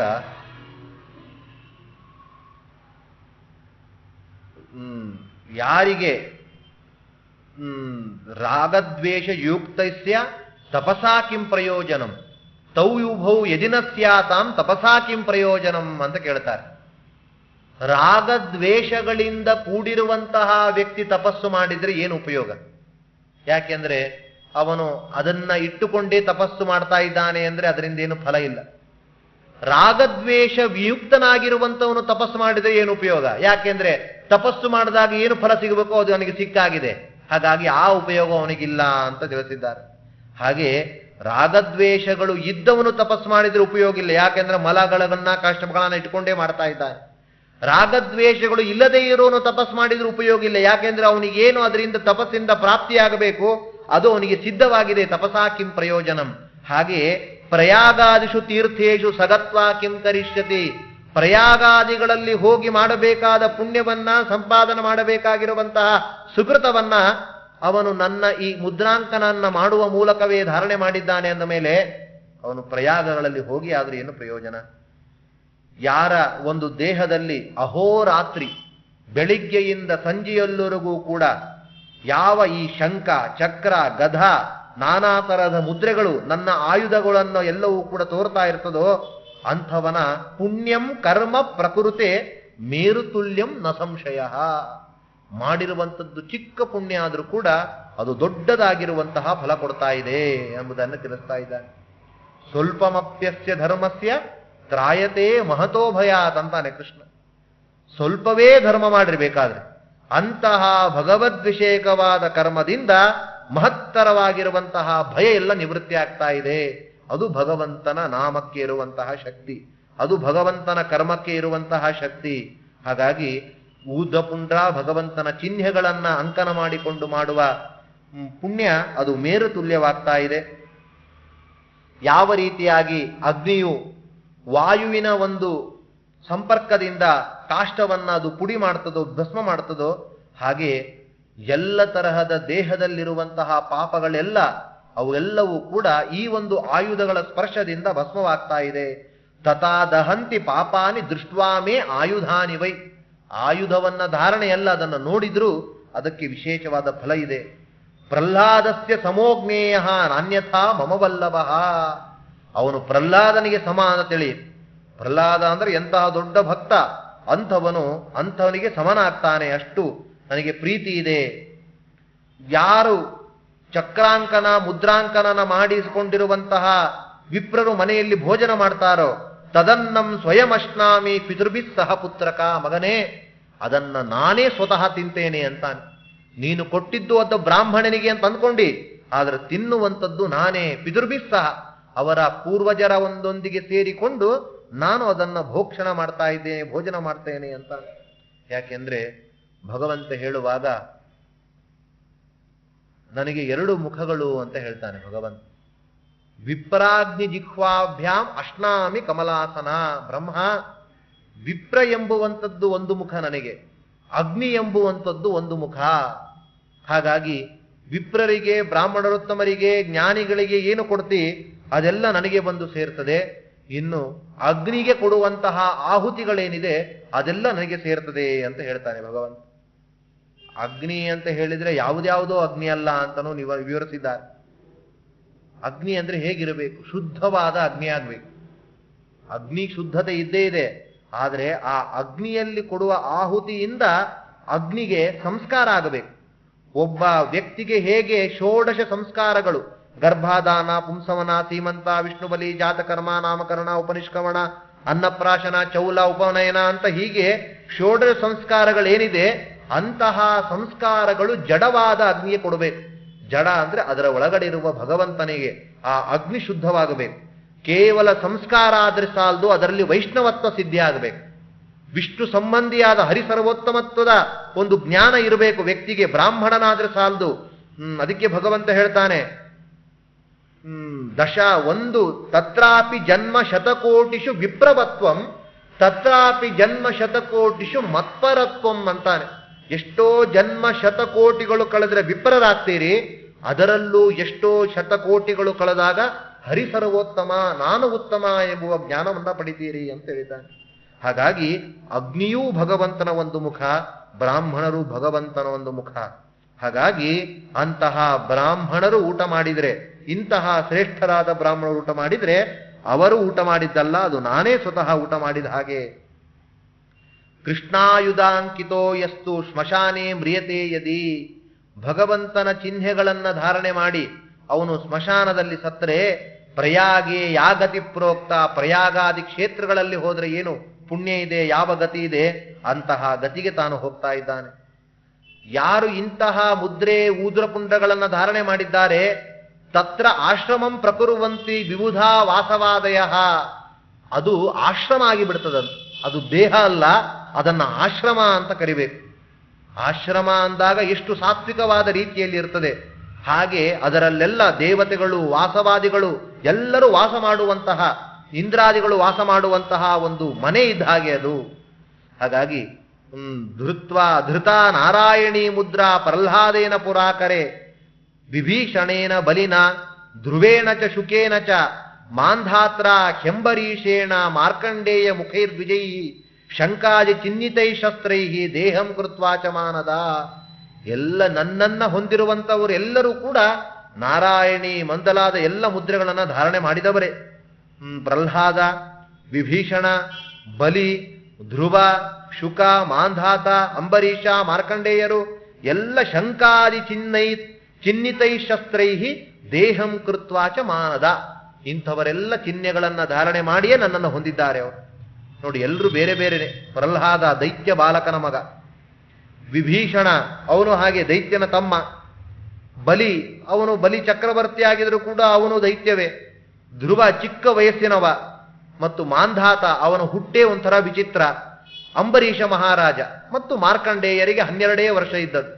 ಅದು ಮತ್ತೆ ಭಗವಂತನ ಅನುಗ್ರಹದಿಂದ ಅವರಿಗೆ ಹೆಚ್ಚು ಆಯುಷ್ಯ ಬಂತು. ಹೀಗೆ ಒಬ್ಬೊಬ್ಬರು ಒಂದೊಂದು ವಿಧದಲ್ಲಿ ಇದ್ರೂ ಕೂಡ ಅಂಥವರು ನನ್ನನ್ನು ಹೊಂದಿದ್ದಾರೆ. ಯಾಕೆ ಅಂದ್ರೆ ಇಂತಹ ಭಗವಂತನ ನನ್ನ ಚಿಹ್ನೆಗಳನ್ನು ಧಾರಣೆ ಮಾಡಿದ್ದರಿಂದ, ಶಂಖಚಕ್ರಾದಿಗಳನ್ನು ಧಾರಣೆ ಮಾಡಿದವರಲ್ಲಿ ನಾನೇ ಸ್ವತಃ ಇರ್ತೇನೆ. ಸೌವರ್ಣಂ ರಜತಂ ತಾಮ್ರಂ ಕಾಂಸ್ಯ ಮಾಯಸಮೇವಚ ಏವಂ ಸುದರ್ಶನಂ ಚಕ್ರಂ ಕಾರಯೀತ ವಿಚಕ್ಷಣ. ಸೌವರ್ಣ, ರಾಜತ, ತಾಮ್ರ, ಕಾಂಸ್ಯ ಯಾವ ಥರದ ಒಂದು ಮುದ್ರೆಯನ್ನು ಮಾಡಿ ಆದರೂ ಅದನ್ನು ಹಚ್ಕೊಳ್ಬೇಕು. ಅದನ್ನು ಹೇಗೆ ಹಚ್ಕೊಳ್ಬೇಕು, ಹೇಗೆ ಧಾರಣೆ ಮಾಡಬೇಕು ಅಂದ್ರೆ ಉಪವೀತಾದಿವದ್ಧಾರ್ಯ. ಉಪವೀತವನ್ನ ತೆಗೆದು ಸ್ವಲ್ಪ ಹೊತ್ತು ಬೇರೆ ಕಡೆ ಇಡ್ತೇವ, ಅದು ಬಂದಿದೆ ಈಗ ಕಾಲ. ಆಚಾರ್ಯ ಉಪರೀತ ಎಲ್ಲ ಹೋಗಿದೆ ಅಂತಾನೆ ಹೇಳಿದ್ದಾರೆ. ಆಮೇಲೆ ಉಪಕರ್ಮ ಮಾಡುವಾಗ ಅವ್ರಿಗೆ ಅದೊಂದು ಹಾಕಿಸಿ ಮತ್ತೆ ಮಾಡುವಂತಹ ಕ್ರಮ. ಹಾಗಾಗಿ ಹಾಗೆ ಉಪವೀತವನ್ನ ಧಾರಣೆ ಯಾವಾಗಲೂ ಮಾಡಿರ್ತೇವೆ. ಉಪವೀತವನ್ನ ಒಂದು ಸಮಯದಲ್ಲಿ ಬಿಡುವುದು, ಇನ್ನೊಂದು ಸಮಯದಲ್ಲಿ ಧಾರಣೆ ಅಂತ ಇಲ್ಲ. ಹಾಗೆ ಈ ಒಂದು ಭಗವಂತನ ಚಿಹ್ನೆಗಳನ್ನೆಲ್ಲ ಆ ರೀತಿಯಾಗಿ ಧಾರಣೆ ಮಾಡಬೇಕು. ಎಷ್ಟು ಸ್ನಾನ ಮಾಡಿ ಬರುವ ಒಳಗೆ ದೇವ್ರ ಮನೆಗೆ ಬರ್ತೇವೆ ಸ್ನಾನ ಮಾಡಿ, ಅಂತಹ ಸಂದರ್ಭದಲ್ಲೂ ಅಲ್ಲೇ ಒಂದು ನೀರಿನಿಂದನೇ ಹಚ್ಕೊಂಡು ಬರಬೇಕು ಅಂತ ಉಂಟು. ಹಾಗಾದ್ರೆ ಒಂದೊಂದು ಕ್ಷಣವೂ ನಾವು ಊರ್ಧ್ವ ಪುಂಡ್ರಾದಿಗಳು ಮುದ್ರಾಂಕನ ಇಲ್ಲದೆ ಇರಬಾರದು ಅಂತ ತಿಳಿಸ್ತಾ ಇದ್ದಾರೆ. ಬ್ರಾಹ್ಮಣೈಶ್ಚ ವಿಶೇಷೇಣ ವೈಷ್ಣವೈಶ್ಚ ವಿಶೇಷತಃ. ಬ್ರಾಹ್ಮಣರು ವಿಶೇಷ ಅಂತ ಹೇಳ್ತಾರೆ, ವಿಷ್ಣು ಸಂಬಂಧಿಗಳು ವಿಶೇಷ. ಶೂದ್ರರಿಗೂ ಕ್ಷತ್ರಿಯರಿಗೂ ಮತ್ತು ವೈಶ್ಯರಿಗೂ ಧಾರಣೆಗಳನ್ನು ಹೇಳಿದ್ದಾರೆ. ಆದರೆ ಬ್ರಾಹ್ಮಣಾದಿಗಳಿಗೆ ವಿಶೇಷ ಇದು. ಅದೇ ಅವರಿಗೆ ರಕ್ಷಾ ಕವಚ ಇದ್ದ ಹಾಗೆ. ಉಪವೀತಂ ಏನೇನು? ಉಪವೀತಂ ಶಿಖ ಚಕ್ರ ಲಾಂಛನ ಸಂಯುತಂ. ಶಿಖೆ, ಉಪವೀತ ಮತ್ತು ಈ ಒಂದು ಚಿಹ್ನೆಗಳು ಅವುಗಳೆಲ್ಲವೂ ಕೂಡ ಅದು ಶ್ರೇಷ್ಠವಾಗಿರುವಂಥದ್ದು ಅಂತ ತಿಳಿಸಿದ್ದಾರೆ. ತಸ್ಮಾ ಸರ್ವ ಪ್ರಯತ್ನೇನ ಚಕ್ರಾದೀನ್ ಧಾರಯೇತ್ ಸದಾ. ಹಾಗಾಗಿ ನಿನಗೇನು ಅವಸ್ಥೆ ಇದೆ, ಏನು ಇದೆ ಅದು ಬೇರೆ. ಏನೇ ಒಂದು ಪ್ರಯತ್ನ ಮಾಡಿ ಆದರೂ ಚಕ್ರ ಶಂಕರಾದಿಗಳ ಮುದ್ರೆಯನ್ನ ನೀನು ಧಾರಣೆ ಮಾಡು ಅಂತ ಹೇಳಿದ್ದಾರೆ. ಇದು ಸ್ತ್ರೀಯರಿಗೂ ಅನ್ವಯಿಸ್ತಾ ಇದೆ. ಸ್ತ್ರೀಯರಿಗೂ ಕೂಡ ತಮ್ಮದೇ ಆಗಿರುವಂತಹ ಒಂದು ಮಂತ್ರಾದಿಗಳು, ಅವರದೇ ಗದೆಯ ನಾರಾಯಣ ಅಂತ ಮುದ್ರೆಗಳನ್ನು ಭಗವಂತ ವಿಧಿಸಿದ್ದಾನೆ. ಅವೆಲ್ಲವೂ ಕೂಡ ಹಾಕಿಕೊಳ್ಳಬೇಕು. ಹಚ್ಚಿಕೊಳ್ಳುವುದರಿಂದಲೂ ಭಗವಂತ ಪ್ರೀತನಾಗ್ತಾನೆ ಎಂಬುದು ತಿಳಿಸ್ತಾ ಇದ್ದಾನೆ. ಆವಾಗ ಬ್ರಹ್ಮ ಕೇಳ್ತಾ ಇದ್ದಾನೆ, ಪದ್ಮಾಕ್ಷ ತುಳಸಿ ಮಾಲಾ ಫಲಂ ಪ್ರಬ್ರೂತ್ ಕೇಶವ. ಭಗವಂತ, ನನಗೆ ತುಳಸಿ ಮಾಲೆಗಳ ಒಂದು ಮಹಿಮೆಯನ್ನು ನನಗೆ ಹೇಳು ಎಂಬುದನ್ನು ಕೇಳಿದಾಗ ಭಗವಂತ ಹೇಳ್ತಾನೆ, ತುಳಸಿ ದಲಜಾಂ ಮಾಲಾಂ ಕಂಠಸ್ಥಾಂ ವಹತೇತು ಯಃ ಪತ್ರೇ ಪತ್ರೇಶ್ವ ಮೇಧಾನಾಂ ದಶಾನಾಂ ಲಭತೆ ಫಲಂ. ಇದು ಸ್ವಲ್ಪ ಕಷ್ಟ, ಇದೆಲ್ಲ ಹಾಕೊಳ್ಳಿಕ್ಕಾಗಲ್ಲ, ಆದರೆ ಇದು ಉಂಟು ಅಂತ ಹೇಳ್ತಾರೆ.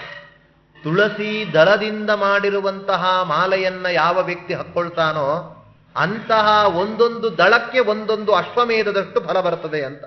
ಅದನ್ನು ಹಾಕಿಕೊಂಡು ಬರುವಂತಹ ಕ್ರಮ ಎಲ್ಲ ಇಲ್ಲ. ಗುರುಗಳು, ಹಿರಿಯರು, ಸನ್ಯಾಸಿಗಳು ಬಂದಾಗ ಅವರಿಗೆ ಹಾಕುವಂಥದ್ದಿದೆ.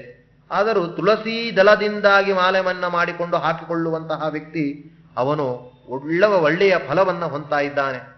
ತುಳಸಿ ದಳದ್ದಷ್ಟೇ ಅಲ್ಲ, ತುಳಸಿ ಕಾಷ್ಠ ಸಂಭೂತಾಂ ಯೋಮಾಲಾಂ ವಹತೆ ನರಹ ಫಲಂ ಯಚ್ಛಾಮ್ಯಹಂ ವತ್ಸ ಪ್ರತ್ಯಹಂ ದ್ವಾರಕೋಪಮಂ.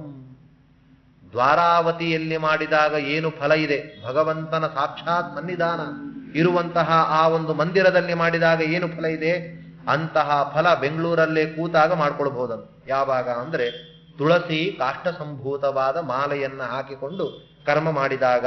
ಹಾಗಾಗಿ ಇಷ್ಟು ಅದಕ್ಕೆ ಫಲ ಇದೆ. ಬಾಹ್ವೌ ಕರೇಚ ಮರ್ತ್ಯಸ್ಯ ದೇಹೇ ಯಸ್ಯ ಸಮೇ ಪ್ರಿಯ ತುಳಸಿ ಕಾಷ್ಠಮಾಲಾಭಿಹಿ ಭೂಷಿತೋ ಪುಣ್ಯಮಾಚರೇ. ಹಾಗಾಗಿ ತುಳಸಿ ಕಾಷ್ಠಮಾಲದಿಂದಾಗಿ ಭೂಷಿತನಾಗಿ ಅವನು ಪುಣ್ಯ ಸಂಪಾದನೆಯನ್ನ ಮಾಡಬೇಕು. ಪಿತೃಣಾಂ ದೇವತಾನಾಂಚ ಪುಣ್ಯಂ ಕೋಟಿ ಗುಣಂ ಭವೇತ್ ತುಳಸಿ ಕಾಷ್ಠಮಾಲಾಂ ತು ಪ್ರೇತರಾಜಸ್ಯ ದೂತಕಾಃ ದೃಷ್ಟ್ವಾ ನಶ್ಯಂತಿ ದೂರೇಣ ವಾತೋ ದ್ರೂತಂ ಯಥಾದಲಂ. ಗಾಳಿಯಿಂದ ಹೇಗೆ ಒಂದು ಪತ್ರ, ಒಣಗಿದ ಪತ್ರ ದೂರವಾಗುವಂತೆ ತುಳಸಿ ಕಾಷ್ಠಮಾಲೆಯಿಂದಾಗಿ ಹಾಕಿಕೊಂಡ ವ್ಯಕ್ತಿಯನ್ನ ನೋಡಿ ಯಮಭಟರು ದೂರವಾಗ್ತಾ ಇದ್ದಾರೆ, ಪಿತೃಗಳಿಗೆ ದೇವತೆಗಳಿಗೆ ಹತ್ತಿರವಾಗ್ತಾರೆ ಅವರೆಲ್ಲರೂ ಕೂಡ. ಹಾಗಾಗಿ ತುಳಸಿ ಮಾಲೆಯನ್ನ ಧಾರಣೆ ಮಾಡಬೇಕು. ಕಿಂಚಿತ್ ದತ್ವಾ ಉಪಾಯಾನಂಚ ದಂಡವತ್ ಪ್ರಣವೇತ್ ಮುದಾ. ಈ ರೀತಿ ತುಳಸಿ ಎಂಬುವಂಥದ್ದು ಬಹಳ ಶ್ರೇಷ್ಠವಾಗಿರುವಂಥದ್ದು ಅಂತ ಹೇಳ್ತಾ ಅದರ ಒಂದು ಪುರಾಣಾಂತರದಲ್ಲಿ ಅದರ ಆಖ್ಯಾನ ಬಂದಿದೆ. ತುಳಸಿಯ ಒಂದು ಪ್ರಾದುರ್ಭಾವವನ್ನ ತಿಳಿಸಿದ್ದಾರೆ. ಹರಿಮೇಧ ಸುಮೇಧ ಅಂತ ಇಬ್ಬರು ಬ್ರಾಹ್ಮಣರಿದ್ರು. ಅವರಿಬ್ಬರೂ ಕೂಡ ತೀರ್ಥಕ್ಷೇತ್ರಗಳಿಗೆ ಹೋಗ್ತಾ ಇದ್ದಾರೆ. ತೀರ್ಥಕ್ಷೇತ್ರಗಳಿಗೆ ಹೋಗುವಾಗ ಒಂದು ಕಾಡಿನ ಮಧ್ಯದಲ್ಲಿ ಹೋಗ್ತಾ ಇದ್ದಾರೆ. ಅಲ್ಲಿ ತುಳಸಿಯ ಒಂದು ವನ, ದೊಡ್ಡ ತುಳಸಿಯ ವನ ಸಿಕ್ತು. ಆಗ ಹರಿಮೇಧ ತಾನು ಆ ತುಳಸಿಯ ವನಕ್ಕೆ ಪ್ರದಕ್ಷಿಣೆ ಬಂದು ನಮಸ್ಕಾರ ಮಾಡ್ತಾ ಇದ್ದಾನೆ. ಆಗ ಸುಮೇಧ ಕೇಳ್ದ, ಹರಿಮೇಧ, ನಾನಾ ತರಹದ ದೇವತೆಗಳಿದ್ದಾರೆ, ತೀರ್ಥಕ್ಷೇತ್ರಕ್ಕೆ ಹೋಗ್ತಾ ಇದ್ದೀವಿ, ಆದರೂ ಅವುಗಳನ್ನೆಲ್ಲ ಬಿಟ್ಟು ಈ ತುಳಸಿಗೆ ನಮಸ್ಕಾರ ಮಾಡ್ತಾ ಇದ್ದಿ, ಏನು ವಿಶೇಷ ಅಂತ ಕೇಳ್ದ. ಆವಾಗ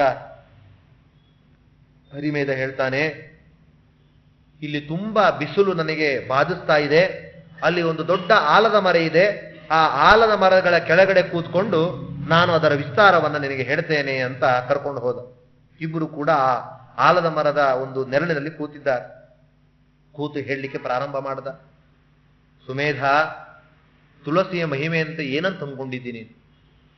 ತುಳಸಿಯಲ್ಲಿ ಭಗವಂತನ ವಿಶೇಷವಾಗಿರುವಂತಹ ರೂಪಗಳಿದೆ. ತುಳಸಿಯ ಪ್ರಾದುರ್ಭಾವೇ ಅತ್ಯಂತ ರೋಚಕವಾಗಿರುವಂಥದ್ದು. ಇಂದ್ರ ತನ್ನ ಎಲ್ಲ ಐಶ್ವರ್ಯನ್ನ ಕಳೆದುಕೊಂಡಾಗ ಎಲ್ಲ ದೇವಾನುದೇವತೆಗಳು ಸೇರಿದ್ರು, ದಾನವರು ಸೇರಿದ್ರು, ಮಥನವನ್ನ ಮಾಡ್ತಾ ಇದ್ದಾರೆ, ಸಮುದ್ರ ಮಥನ. ಅವುಗಳನ್ನ ಮಾಡುವಾಗ ಒಂದೊಂದೇ ವಸ್ತುಗಳು ಹೊರಬಂದವು. ಐರಾವತ ಬಂತು, ಅದರಿಂದ ನಾನಾ ತರಹದ ಲಕ್ಷ್ಮೀದೇವಿ ಪ್ರಾದುರ್ಭೂತಳಾದ್ಲು. ಆಮೇಲೆ ಅಮೃತ ಬರ್ತಾ ಇದೆ. ಅಮೃತದಕ್ಕಿಂತಲೂ ಮುಂಚೆ ಧನ್ವಂತರೂಪಿ ಪರಮಾತ್ಮ ಬಂದ. ಧನ್ವಂತರೂಪಿ ಪರಮಾತ್ಮ ಬರುವಾಗ ತಾನು ಆವಿರ್ಭೂತನಾದ. ಅಂತಹ ಧನ್ವಂತರೂಪಿ ಪರಮಾತ್ಮ ಬಂದಾಗ ಅವನು ಅಮೃತದ ಕಲಶವನ್ನ ಹಿಡ್ಕೊಂಡ. ಅಮೃತದ ಕಲಶವನ್ನ ಹಿಡಿದುಕೊಂಡ. ಅಂತಹ ಒಂದು ಕೈಯಲ್ಲಿ ಜ್ಞಾನ ಮುದ್ರೆ, ಇನ್ನೊಂದು ಕೈಯಲ್ಲಿ ಅಮೃತದ ಕಲಶ. ಹೀಗೆ ತಾನು ಪ್ರಾದುರ್ಭೂತನಾದ. ಇಂತಹ ಭಗವಂತ ಎಲ್ಲ ದೇವಾನುದೇವತೆಗಳು ಇಂತಹ ಮಥನ ಮಾಡಿ ಪ್ರಾದುರ್ಭಾವನಾಗಿದ್ದೇನೆ ಅಂತ ಸಂತೋಷದಿಂದ ಅವನ ಒಂದು ಕಣ್ಣಿನಿಂದ ಆನಂದಾಶ್ರು ಬಂತು. ಅಂತಹ ಆನಂದಾಶ್ರು ಬಿದ್ದದ್ದು ಅಮೃತದ ಕಲಶದ ಮೇಲೆ. ಅಂತಹ ಅಮೃತದ ಕಲಶದ ಮೇಲೆ ಬಿದ್ದಿರುವಂತಹ ಆನಂದಾಶ್ರು ಏನಿದೆ ಅದೇ ತುಳಸಿಯಾಗಿ ಮಾರ್ಪಾಟಾಯಿತು ಅಂತ ಹೇಳ್ತಾ ಇದ್ದಾರೆ. ಅದೇ ತುಳಸಿಯಾದದ್ದು. ಹಾಗಾದ್ರೆ ಒಬ್ಬ ವ್ಯಕ್ತಿಯಿಂದ ಶ್ರೇಷ್ಠನಾದ ವ್ಯಕ್ತಿ ಮುಟ್ಟಿದ್ರೆ ಸಾಕು ಪ್ರತಿಮೆಯಲ್ಲಿ ಸನ್ನಿಧಾನ ಬರ್ತದೆ ಅಂತ ಉಂಟು. ಯಾವುದ್ರಿ ಪ್ರತಿಮೆ ಅಂದ್ರೆ? ಇಲ್ಲರಿ ಮಹನೀಯ ಕರಾರ್ಚಿತ ಸ್ವಾಮಿಗಳು ಮುಟ್ಟಿದ್ದು, ಆ ಜ್ಞಾನಿಗಳು ಮುಟ್ಟಿದ್ದು, ನಮ್ಮ ಅಜ್ಜಂದರು ಮುತ್ತಜ್ಜಂದರು ಎಲ್ಲ ಪೂಜೆ ಮಾಡಿದ್ದು. ಒಂದೇ ಒಂದು ಸುಮ್ಮನೆ ಹೀಗೆ ಮುಟ್ಟಿ ಕೊಟ್ಟರೆ ಅದರಲ್ಲಿ ಸನ್ನಿಧಾನ ಬರ್ತದೆ ಅಂತ ಇರುವಾಗ ಭಗವಂತನೇ ಸಾಕ್ಷಾತ್ತಾಗಿ ತನ್ನ ಆನಂದಾಶ್ರುವಿನಿಂದ ಹುಟ್ಟಿದ್ದಾಳೆ, ಪ್ರಾದುರ್ಭೂತಳಾಗಿದ್ದಾಳೆ ತುಳಸಿ ಅಂದ್ರೆ ಅದರ ಮಹಿಮೆ ಎಂಥದ್ದು. ಆಗ ಭಗವಂತ ಆ ತುಳಸಿಯನ್ನ ತನ್ನ ತೊಡೆ ಮೇಲೆ ಕೂಡಿಸಿಕೊಂಡು ನೀನು ಅತ್ಯಂತ ಪ್ರಿಯಳಾಗಿದ್ದಿ ಅಂತ ಹೇಳ್ತಾ ಇದ್ದಾರೆ. ಯಾಕೆಂದ್ರೆ ಆನಂದಾಶ್ರುವಿನ ಸಂದರ್ಭದಲ್ಲಿ ಪ್ರಾದುರ್ಭೂತಳಾದವಳು, ನನಗೆ ನೀನು ಅತ್ಯಂತ ಪ್ರಿಯ, ನೀನು ಇಲ್ಲದೆ ಯಾವ ಕರ್ಮವೂ ಇಲ್ಲ. ಕೇವಲ ಪೂಜೆಯಲ್ಲ, ದಾನ ಮಾಡುವಾಗಲೂ ಕೂಡ ಹಿರಣ್ಯವನ್ನ ಇದುಕೊಂಡು ತುಳಸಿ ದಳ ತೆಗೆದುಕೊಂಡು ಮನೆಯವರು ನೀರು ಹಾಕಿದ ಮೇಲೆಯೇ ದತ್ತಂ ನಮಮ ನಮಮ ಅಂತ ಕೊಡಬೇಕು. ಯಾಕೆಂದ್ರೆ ತುಳಸಿಯಿಂದ ಸಹಿತವಾಗಿಯೇ ದಾನ, ತುಳಸಿಯ ಸಹಿತವಾಗಿಯೇ ತೀರ್ಥ, ಎಲ್ಲವೂ ತುಳಸಿ ಸಹಿತವಾಗಿಯೇ ಮಾಡಬೇಕು ಅಂತ ತಾನು ವಿಧಾನ ಮಾಡಿದ್ದಾನೆ. ಹಾಗಾಗಿ ತುಳಸಿಯ ಒಂದು ಮಹಿಮೆ ಈ ಥರದ್ದು. ಭಗವಂತನಿಂದಲೇ ಬಂದಿರುವಂಥದ್ದು ತುಳಸಿ, ಭಗವಂತನಿಂದಲೇ ಆಜ್ಞಪ್ತಳಾದವಳು ತುಳಸಿ, ಭಗವಂತನ ವಿಶೇಷ ರೂಪದಕ್ಕೆ ಪಾತ್ರಳಾಗಿದ್ದಾಳೆ. ಹಾಗಾಗಿ ತುಳಸಿ ಬಹಳ ಶ್ರೇಷ್ಠ ಅಂತ ಹೇಳ್ತಾ ಇದ್ದಾನೆ. ಈ ರೀತಿ ಹೇಳ್ತಾ ಇರುವಾಗಲೇ ಆ ಒಂದು ಆಲದ ಮರ ಧಪ್ ಅಂತ ಕೆಳಗಡೆ ಬಿತ್ತಂತೆ. ಬೇರೆಯವರಾಗಿದ್ರೆ ಓಡ್ ಹೋಗ್ಬಿಡುತ್ತಿದ್ರು. ಆ ಬಿದ್ದದ್ದನ್ನು ನೋಡ್ತಾ ಇದ್ದಾನೆ. ಇಬ್ಬರು ಹೊಸದಾಗಿರುವಂತಹ ಒಳ್ಳೆ ಪುರುಷರು ಆವಿರ್ಭೂತರಾದರಂತೆ. ಆಶ್ಚರ್ಯಾಗಿ ನೋಡ್ತಾ ಇದ್ದಾರೆ. ಅವರು ಬಂದು ಇವರಿಗೆ ಸಾಷ್ಟಾಂಗ ಪ್ರಣಾಮ ಮಾಡಿದ್ರು. ಹರಿಮೇಧನಿಗೆ ಸುಮೇಧನಿಗೆ ನಮಸ್ಕಾರ ಮಾಡ್ತಾ ಇದ್ದಾರೆ. ಆಗ ಕೇಳ್ತಾನೆ ಹರಿಮೇಧ, ಏನು ನೀವು, ಏನು ಇದ್ದಕ್ಕಿದ್ದಾಗೆ ಈ ಒಂದು ಮರದಿಂದ ಮರ ಬಿತ್ತು ಮರದಿಂದಾಗಿ ಆವಿರ್ಭೂತರಾಗಿ ಇಲ್ಲಿ ಬರ್ತಾ ಇದ್ದೀರಿ, ಯಾರು ನೀವು, ಏನು ಅಂತ ಕೇಳಿದ. ಆಗ ಅವ್ರು ಹೇಳ್ತಾರೆ, ನಾವು ಯಾರು ಅಂದ್ರೆ ನಾವು ದೇವತೆಗಳ ಲೋಕದಲ್ಲಿರುವಂಥವರು, ಗಂಧರ್ವರು ಅಂತ ಹೇಳ್ತಾರೆ. ನಾವು ಗಂಧರ್ವರು. ನಮಗೆ ಹಿಂದೆ ನಾವು ಅಪ್ಸರಾಸ್ತ್ರೀಯರೊಂದಿಗೆ ನಾವು ರಮಿಸ್ತಾ ಇರಬೇಕಾದ್ರೆ ಒಬ್ಬ ಋಷಿಗಳ ಮೇಲೆ ನಾವು ಮಲ್ಲಿಗೆ ಮುತ್ತುಗಳನ್ನೆಲ್ಲ ಚೆಲಿಬಿಟ್ಟಿದ್ದೇವೆ ಗೊತ್ತಾಗದೆ. ದೇವತೆಗಳು, ಗುರುಗಳು, ಋಷಿಗಳು ಧ್ಯಾನ ಮಾಡ್ತಾ ಇದ್ರು. ಈ ಒಂದು ಅವರ ಭಂಗವನ್ನ ತಂದಿದ್ದರಿಂದ ಅವರು ನಮಗೆ ಶಾಪ ಕೊಟ್ಟರು. ಏನು ಅಂದ್ರೆ ಸ್ತ್ರೀ ಅಬಲೆ, ಆದ್ರೆ ನೀನು ಪುರುಷ, ನಾನು ಅವಳಿಗೆ ಶಾಪ ಕೊಡಲ್ಲ, ನಿನಗೆ ಕೊಡ್ತೇನೆ ಅಂತ ನೀನು ಬ್ರಹ್ಮರಾಕ್ಷಸನಾಗು ಅಂತ ಶಾಪ ಕೊಟ್ಟರಂತೆ. ಆಗ ನಾನು ಪ್ರಾರ್ಥನೆ ಮಾಡಿದೆ, ಗುರುಗಳೇ, ನಾನು ಮಾಡಿರುವಂತಹ ತಪ್ಪು ಆಗಿದೆ, ಕೊಟ್ಟಿರುವ ಶಾಪವೂ ಸರಿ ಇದೆ, ಆದರೆ ಅದರಿಂದ ಮುಕ್ತಿ ಹೇಗೆ ಹೇಳಿ ಅಂತ ಪ್ರಾರ್ಥಿಸ್ತಾರಂತೆ. ಆಗ ಆ ದೇವದರು ಋಷಿಗಳು ಹೇಳ್ತಾರೆ, ನೀನು ಯಾವಾಗ ತುಳಸಿಯ ಒಂದು ಮಹಿಮೆಯನ್ನ ಶ್ರವಣ ಮಾಡ್ತೀಯೋ ಆವಾಗ ನಿನ್ನ ಈ ಬ್ರಹ್ಮರಾಕ್ಷಸ ಜನ್ಮದಿಂದ ಮುಕ್ತನಾಗು ನೀನು ಅಂತ ಅನುಗ್ರಹ ಮಾಡಿದ್ರು. ಹಾಗಾಗಿ ಎಷ್ಟೋ ವರ್ಷಗಳವರೆಗೂ ಈ ಬ್ರಹ್ಮರಾಕ್ಷಸನಾಗಿ ಈ ಒಂದು ವಟವೃಕ್ಷದಲ್ಲೇ ಕೂತಿದ್ದೆ, ಆಲದ ಮರದಲ್ಲಿ. ಆದಾಗ ಭಗವಂತನ ನನ್ನ ಒಂದು ಕರ್ಮ ಪಕ್ವವಾಯಿತು, ಭಗವಂತನ ಪ್ರೇರಣೆ ನಿಮಗಾಯಿತು, ಅದರಿಂದ ನೀವು ಇಲ್ಲಿ ಬಂದ್ರಿ, ಇಲ್ಲೇ ಕೂತು ಭಗವಂತನ ಒಂದು ತುಳಸಿಯ ಒಂದು ಕಥೆಯನ್ನ ಶ್ರವಣ ಮಾಡ್ತಿದ್ರಿ, ಅದರಿಂದ ನನ್ನ ಈ ಪ್ರೇತ ಭಾವವು ಹೋಯ್ತು ಅಂತ ಪ್ರಣಾಮ ಮಾಡ್ತಾ ಬಂದಿರುವಂತಹ ವಿಮಾನದಲ್ಲಿ ತಾವು ಹತ್ತಿ ತಾನು ತನ್ನ ಲೋಕಕ್ಕೆ ಹೋದ ಎಂಬುದಾಗಿ ತಿಳಿಸಿದ್ದಾರೆ. ಹೀಗೆ ಭಗವಂತನಿಗೆ ಅತ್ಯಂತ ಪ್ರಿಯಕರವಾದದ್ದು ಅಂತಹ ತುಳಸಿಯ ಮಹಿಮೆಯೇ ನಾನಾ ತರಹದ ಪಿಶಾಚಾದಿ ಜನ್ಮಗಳನ್ನು ನಿವೃತ್ತಿ ಮಾಡ್ತಾ ಇರುವಂಥದ್ದು. ಹೀಗೆ ತುಳಸಿಯ ಮಹಿಮೆ ಯಾದೃಷ್ಟ ನಿಖಿಲಾಗ ಸಂಘಶಮನಿ ಪೃಷ್ಟ ವಪುಪ್ಪಾವನಿ, ಮುಟ್ಟಿದ್ರೆ ಸಾಕು ದೇಹ ಎಂಬುವಂಥದ್ದು ಶುದ್ಧ ಆಗುತ್ತೆ. ರೋಗಾಣಾಂ ಅಭಿವಂದಿತ ನಿರಸನಿ ಸಿಕ್ತಾಂತ ಕತ್ರಾಸಿನಿ, ಅವುಗಳನ್ನ ಭಕ್ಷಣೆ ಮಾಡಿ ಅವುಗಳ ನೀರನ್ನ ಕುಡಿದ್ರೂ ಕೂಡ ಸಾಕು, ಎಲ್ಲ ರೋಗಗಳನ್ನ ನಿವಾರಣೆ ಆಗ್ತದೆ. ಪ್ರತ್ಯಾಸಕ್ತಿ ವಿಧಾಯಿನಿ ಭಗವತಃ ಕೃಷ್ಣಸ್ಯ ಸಂರೋಪಿತ ನ್ಯಸ್ತಾ ತಚ್ಚರಣೆ ವಿಮುಕ್ತಿ ಫಲದ ತಸ್ಯೈ ತುಳಸ್ಯೈ ನಮಃ ಅಂತ ಒಂದೇ ಒಂದು ದಳವನ್ನ ಕೃಷ್ಣಾರ್ಪಣ ಅಂತ ಅರ್ಪಣೆ ಮಾಡಿದ್ರು ಕೂಡ ಮುಕ್ತಿಗೆ ಭಾಜನರಾಗ್ತಾ ಇದ್ದಾರೆ. ಹಾಗಾಗಿ ತುಳಸಿ ಅತ್ಯಂತ ಪವಿತ್ರವಾಗಿರುವಂಥದ್ದು. ಕೇವಲ ತುಳಸಿ ಪವಿತ್ರ ಅಷ್ಟೇ ಅಲ್ಲ, ಔಷಧಿಯ ಸಸ್ಯವೂ ಹೌದು. ಅನೇಕ ಯಾವುದೇ ಔಷಧಿಗಳನ್ನು ತಗೊಳ್ಬೇಕಾದ್ರೂ ತುಳಸಿಯ ರಸವನ್ನ ತಿನ್ರಿ, ತುಳಸಿಯನ್ನ ತಿನ್ನಿ, ಅದರಿಂದ ಕೆಮ್ಮು ಹೋಗ್ತದೆ, ಸಿಬ್ಬು ಹೋಗ್ತದೆ ಅಂತೆಲ್ಲ ಹೇಳ್ತಾ ಇರ್ತಾರೆ. ಅಷ್ಟೇ ಅಲ್ಲ, ತುಳಸಿ ಮಾಟ ಮಂತ್ರಾದಿಗಳ ದೂರ ಮಾಡುವ ಶಕ್ತಿಯು ತುಳಸಿಗಿದೆ. ಯಾರ ಮನೆ ಮುಂದೆ ತುಳಸಿ ಇರ್ತದೆ ಅವರಲ್ಲಿ ಭೂತ ಪ್ರೇತ ರಕ್ಷ ಪಿಶಾಚಿಗಳು ಯಾರೂ ಸುಳಿಯೋದಿಲ್ಲ. ತುಳಸಿ ದಳ ಅಂತ ಒಂದು ಪಿಕ್ಚರೇ ಮಾಡಿದ್ದಾರೆ. ಅದರಲ್ಲಿ ಒಂದು ಕಥೆ, ಅದು ವಸ್ತುತಃ ಒಂದು ಕಾದಂಬರಿಯನ್ನು ಮಾಡಿರುವಂಥದ್ದು, ಹೆಂಡಮೂರಿಗಳು ಬರೆದಿರುವುದು. ಅವರು ಅದರಲ್ಲಿ ಏನು ಅಂದ್ರೆ ಒಂದು ಕಾಶ್ಮೋರ ಅಂತ ಒಂದು ಪ್ರಯೋಗ, ಆಭಿಚಾರ ಕೃತ್ಯವನ್ನ ಮಾಡಬೇಕು ಅಂತ ಒಬ್ಬ ವ್ಯಕ್ತಿಗಳ ಮೇಲೆ ಮಾಡಲಿಕ್ಕೆ ಉದ್ಯುಕ್ತರಾಗಿದ್ದಾರೆ. ಆದ್ರೆ ಅದನ್ನ ಮಾಡ್ಲಿಕ್ಕಾಗ್ತಾ ಇಲ್ಲ. ಯಾಕೆ ಅಂದ್ರೆ ಇಲ್ಲ, ಏನೋ ಪ್ರತಿಬಂಧಕ ಇದೆ, ಅವ್ರ ಮನೆಯಲ್ಲಿ ತುಳಸಿ ಗಿಡ ಇದೆ ಏನೋ ನೋಡು, ಹಾಗಾಗಿ ಇದೇನು ನಡೀತಾ ಇಲ್ಲ ಅಂತಾನೆ ಅಲ್ಲಿ ಹೇಳ್ತಾ ಇದ್ದಾರೆ. ಅಂದ್ರೆ ಮಾಡುವಂತಹ ಆಭಿಚಾರ ಕೃತ್ಯಗಳಿಗೂ ಪ್ರತಿಬಂಧಕವಾಗಿರುವಂಥದ್ದು ತುಳಸಿ. ಹಾಗಾಗಿ ಎಲ್ಲ ತರದಿಂದಲೂ ತುಳಸಿ ಒಂದು ಲೌಕಿಕವಾಗಿ ಒಂದು ರೋಗ ನಿರೋಧಕವಾಗಿರುವ ಶಕ್ತಿ ಇದೆ. ಇನ್ನು ಭೂತ ಪ್ರೇತಾದಿಗಳನ್ನು ದೂರ ಮಾಡುವ ಶಕ್ತಿ, ಭಗವಂತನಿಗಂತೂ ಅತ್ಯಂತ ಪ್ರಿಯವಾಗಿರುವ ಶಕ್ತಿ ಆ ಒಂದು ತುಳಸಿ ಇದೆ. ಇಂತಹ ತುಳಸಿ ವಹತೇಯೋ ನರೋ ಭಕ್ತ್ಯ ತಸ್ಯ ನಾಸ್ತ್ಯತಿ ಪಾತಕಂ, ಅತಿಪಾತಕ, ಉಪಪಾತಕ, ಮಹಾಪಾತಕ ಅಂತ ಅನೇಕ ಪಾಪಗಳಿದೆ. ಅವುಗಳೆಲ್ಲವೂ ಕೂಡ ಈ ತುಳಸಿಯ ಧಾರಣೆ ಮಾಡುವುದರಿಂದ, ಭಕ್ಷಣೆ ಮಾಡುವುದರಿಂದ ಅವೆಲ್ಲವೂ ಕೂಡ ನಾಶವಾಗ್ತಾ ಇದೆ ಎಂಬುದನ್ನ ತಿಳಿಸಿದ್ದಾರೆ. ಹೀಗೆ ಕಿಂಚಿದ್ಧತ್ವವು ಈ ರೀತಿಯಾಗಿ ಹೇಳಿ ಮುಂದೆ ಭಗವಂತನ ನಾನಾ ತರಹದ ಒಂದು ಅಭಿಷೇಕದ, ಭಗವಂತನಿಗೆ ಮಾಡುವ ಅಭಿಷೇಕದ ಮಹಿಮೆ. ಅಭಿಷೇಕ ಅಂದ್ರೆ ಭಗವಂತನಿಗೆ ಜಲದಿಂದ ಮಾಡುವ ಅಭಿಷೇಕ ಅಷ್ಟೇ ಅಲ್ಲ, ಕ್ಷೀರಾಭಿಷೇಕ, ದಧಿ, ಘೃತ, ಮಧು, ಫಲ, ಶರ್ಕರ, ಏನೇನು ಅಭಿಷೇಕವನ್ನ ಪಂಚಾಮೃತತ್ವೇನ ನಾವು ಇವತ್ತು ಮಾಡ್ತಾ ಇದ್ದೇವೆ, ಅದರಿಂದ ಒಂದೊಂದರಿಂದಲೂ ಕೂಡ ಒಂದೊಂದು ರೀತಿಯಾದ ಫಲವನ್ನ ಹೇಳಿದ್ದಾರೆ. ಮತ್ತು ಘಂಟಾನಾದದ ಫಲ, ಗಂಟೆಯನ್ನ ನಾದ ಮಾಡುವುದರಿಂದಲೇ ಏನು ಫಲ ಇದೆ ಎಂಬುದನ್ನು ತಿಳಿಸಿದ್ದಾರೆ. ಮತ್ತು ಗಂಧಾದಿಗಳು ಕೊಡುವುದರಿಂದ ಏನು ಫಲ, ಏಕಾದಶಿ ಆಚರಣೆಯಿಂದ ಏನು ಫಲ ಎಂಬುದನ್ನೆಲ್ಲ ತಿಳಿಸ್ತಾ ಇದ್ದಾರೆ. ಆದರೆ ಅದೇ ಎಲ್ಲ ಕಡೆಯೂ ಕೂಡ ಭಗವಂತ ತತ್ವವನ್ನೇ ಹೇಳಿದ್ದಾನೆ. ಇದರಿಂದ ಏನಾದರೂ ಒಂದು ಕಥೆ ಆ ಥರದ್ದು ಅಂತ ಇದರಲ್ಲಿ ಬರೋಲ್ಲ. ನಾನದು ಹೇಳಿದ್ದು ಪುರಾಣಾಂತರದ ಕಥೆ. ಇದು ಹರಿಮೇಧ ಸುಮೇಧರದ ಕಥೆ ಇಲ್ಲಿರುವುದಲ್ಲ, ಅದು ಪುರಾಣಾಂತರದಲ್ಲಿ ಇದ್ದದ್ದನ್ನ ನಾನಿಲ್ಲಿ ತುಳಸಿಗೆ ಸಂಬಂಧಪಟ್ಟದ್ದು ಅಂತ ತಿಳಿಸಿದ್ದೇನೆ. ಇಲ್ಲಿ ಮಾತ್ರ ಎಲ್ಲಕ್ಕೂ ಕೂಡ ತತ್ವಕ್ಕೆ ಸಂಬಂಧಪಟ್ಟ ಹಾಗೆ ಅದರಲ್ಲಿ ಅಂತಹ ಒಂದು ಶ್ರೇಷ್ಠತೆ ಹೇಗೆ ಎಂಬುದನ್ನು ಮಾತ್ರ ವಿವರಣೆ ಮಾಡಿದ್ದಾನೆ. ಅದು ಏನು ಎಂಬುದನ್ನು ನಾಳೆ ದಿನ ಸೇರಿದ ನೋಡೋಣ ಅಂತ ಹೇಳ್ತಾ ಎರಡು ಮಾತುಗಳನ್ನು ಶ್ರೀಕೃಷ್ಣ ಅರ್ಪಣ.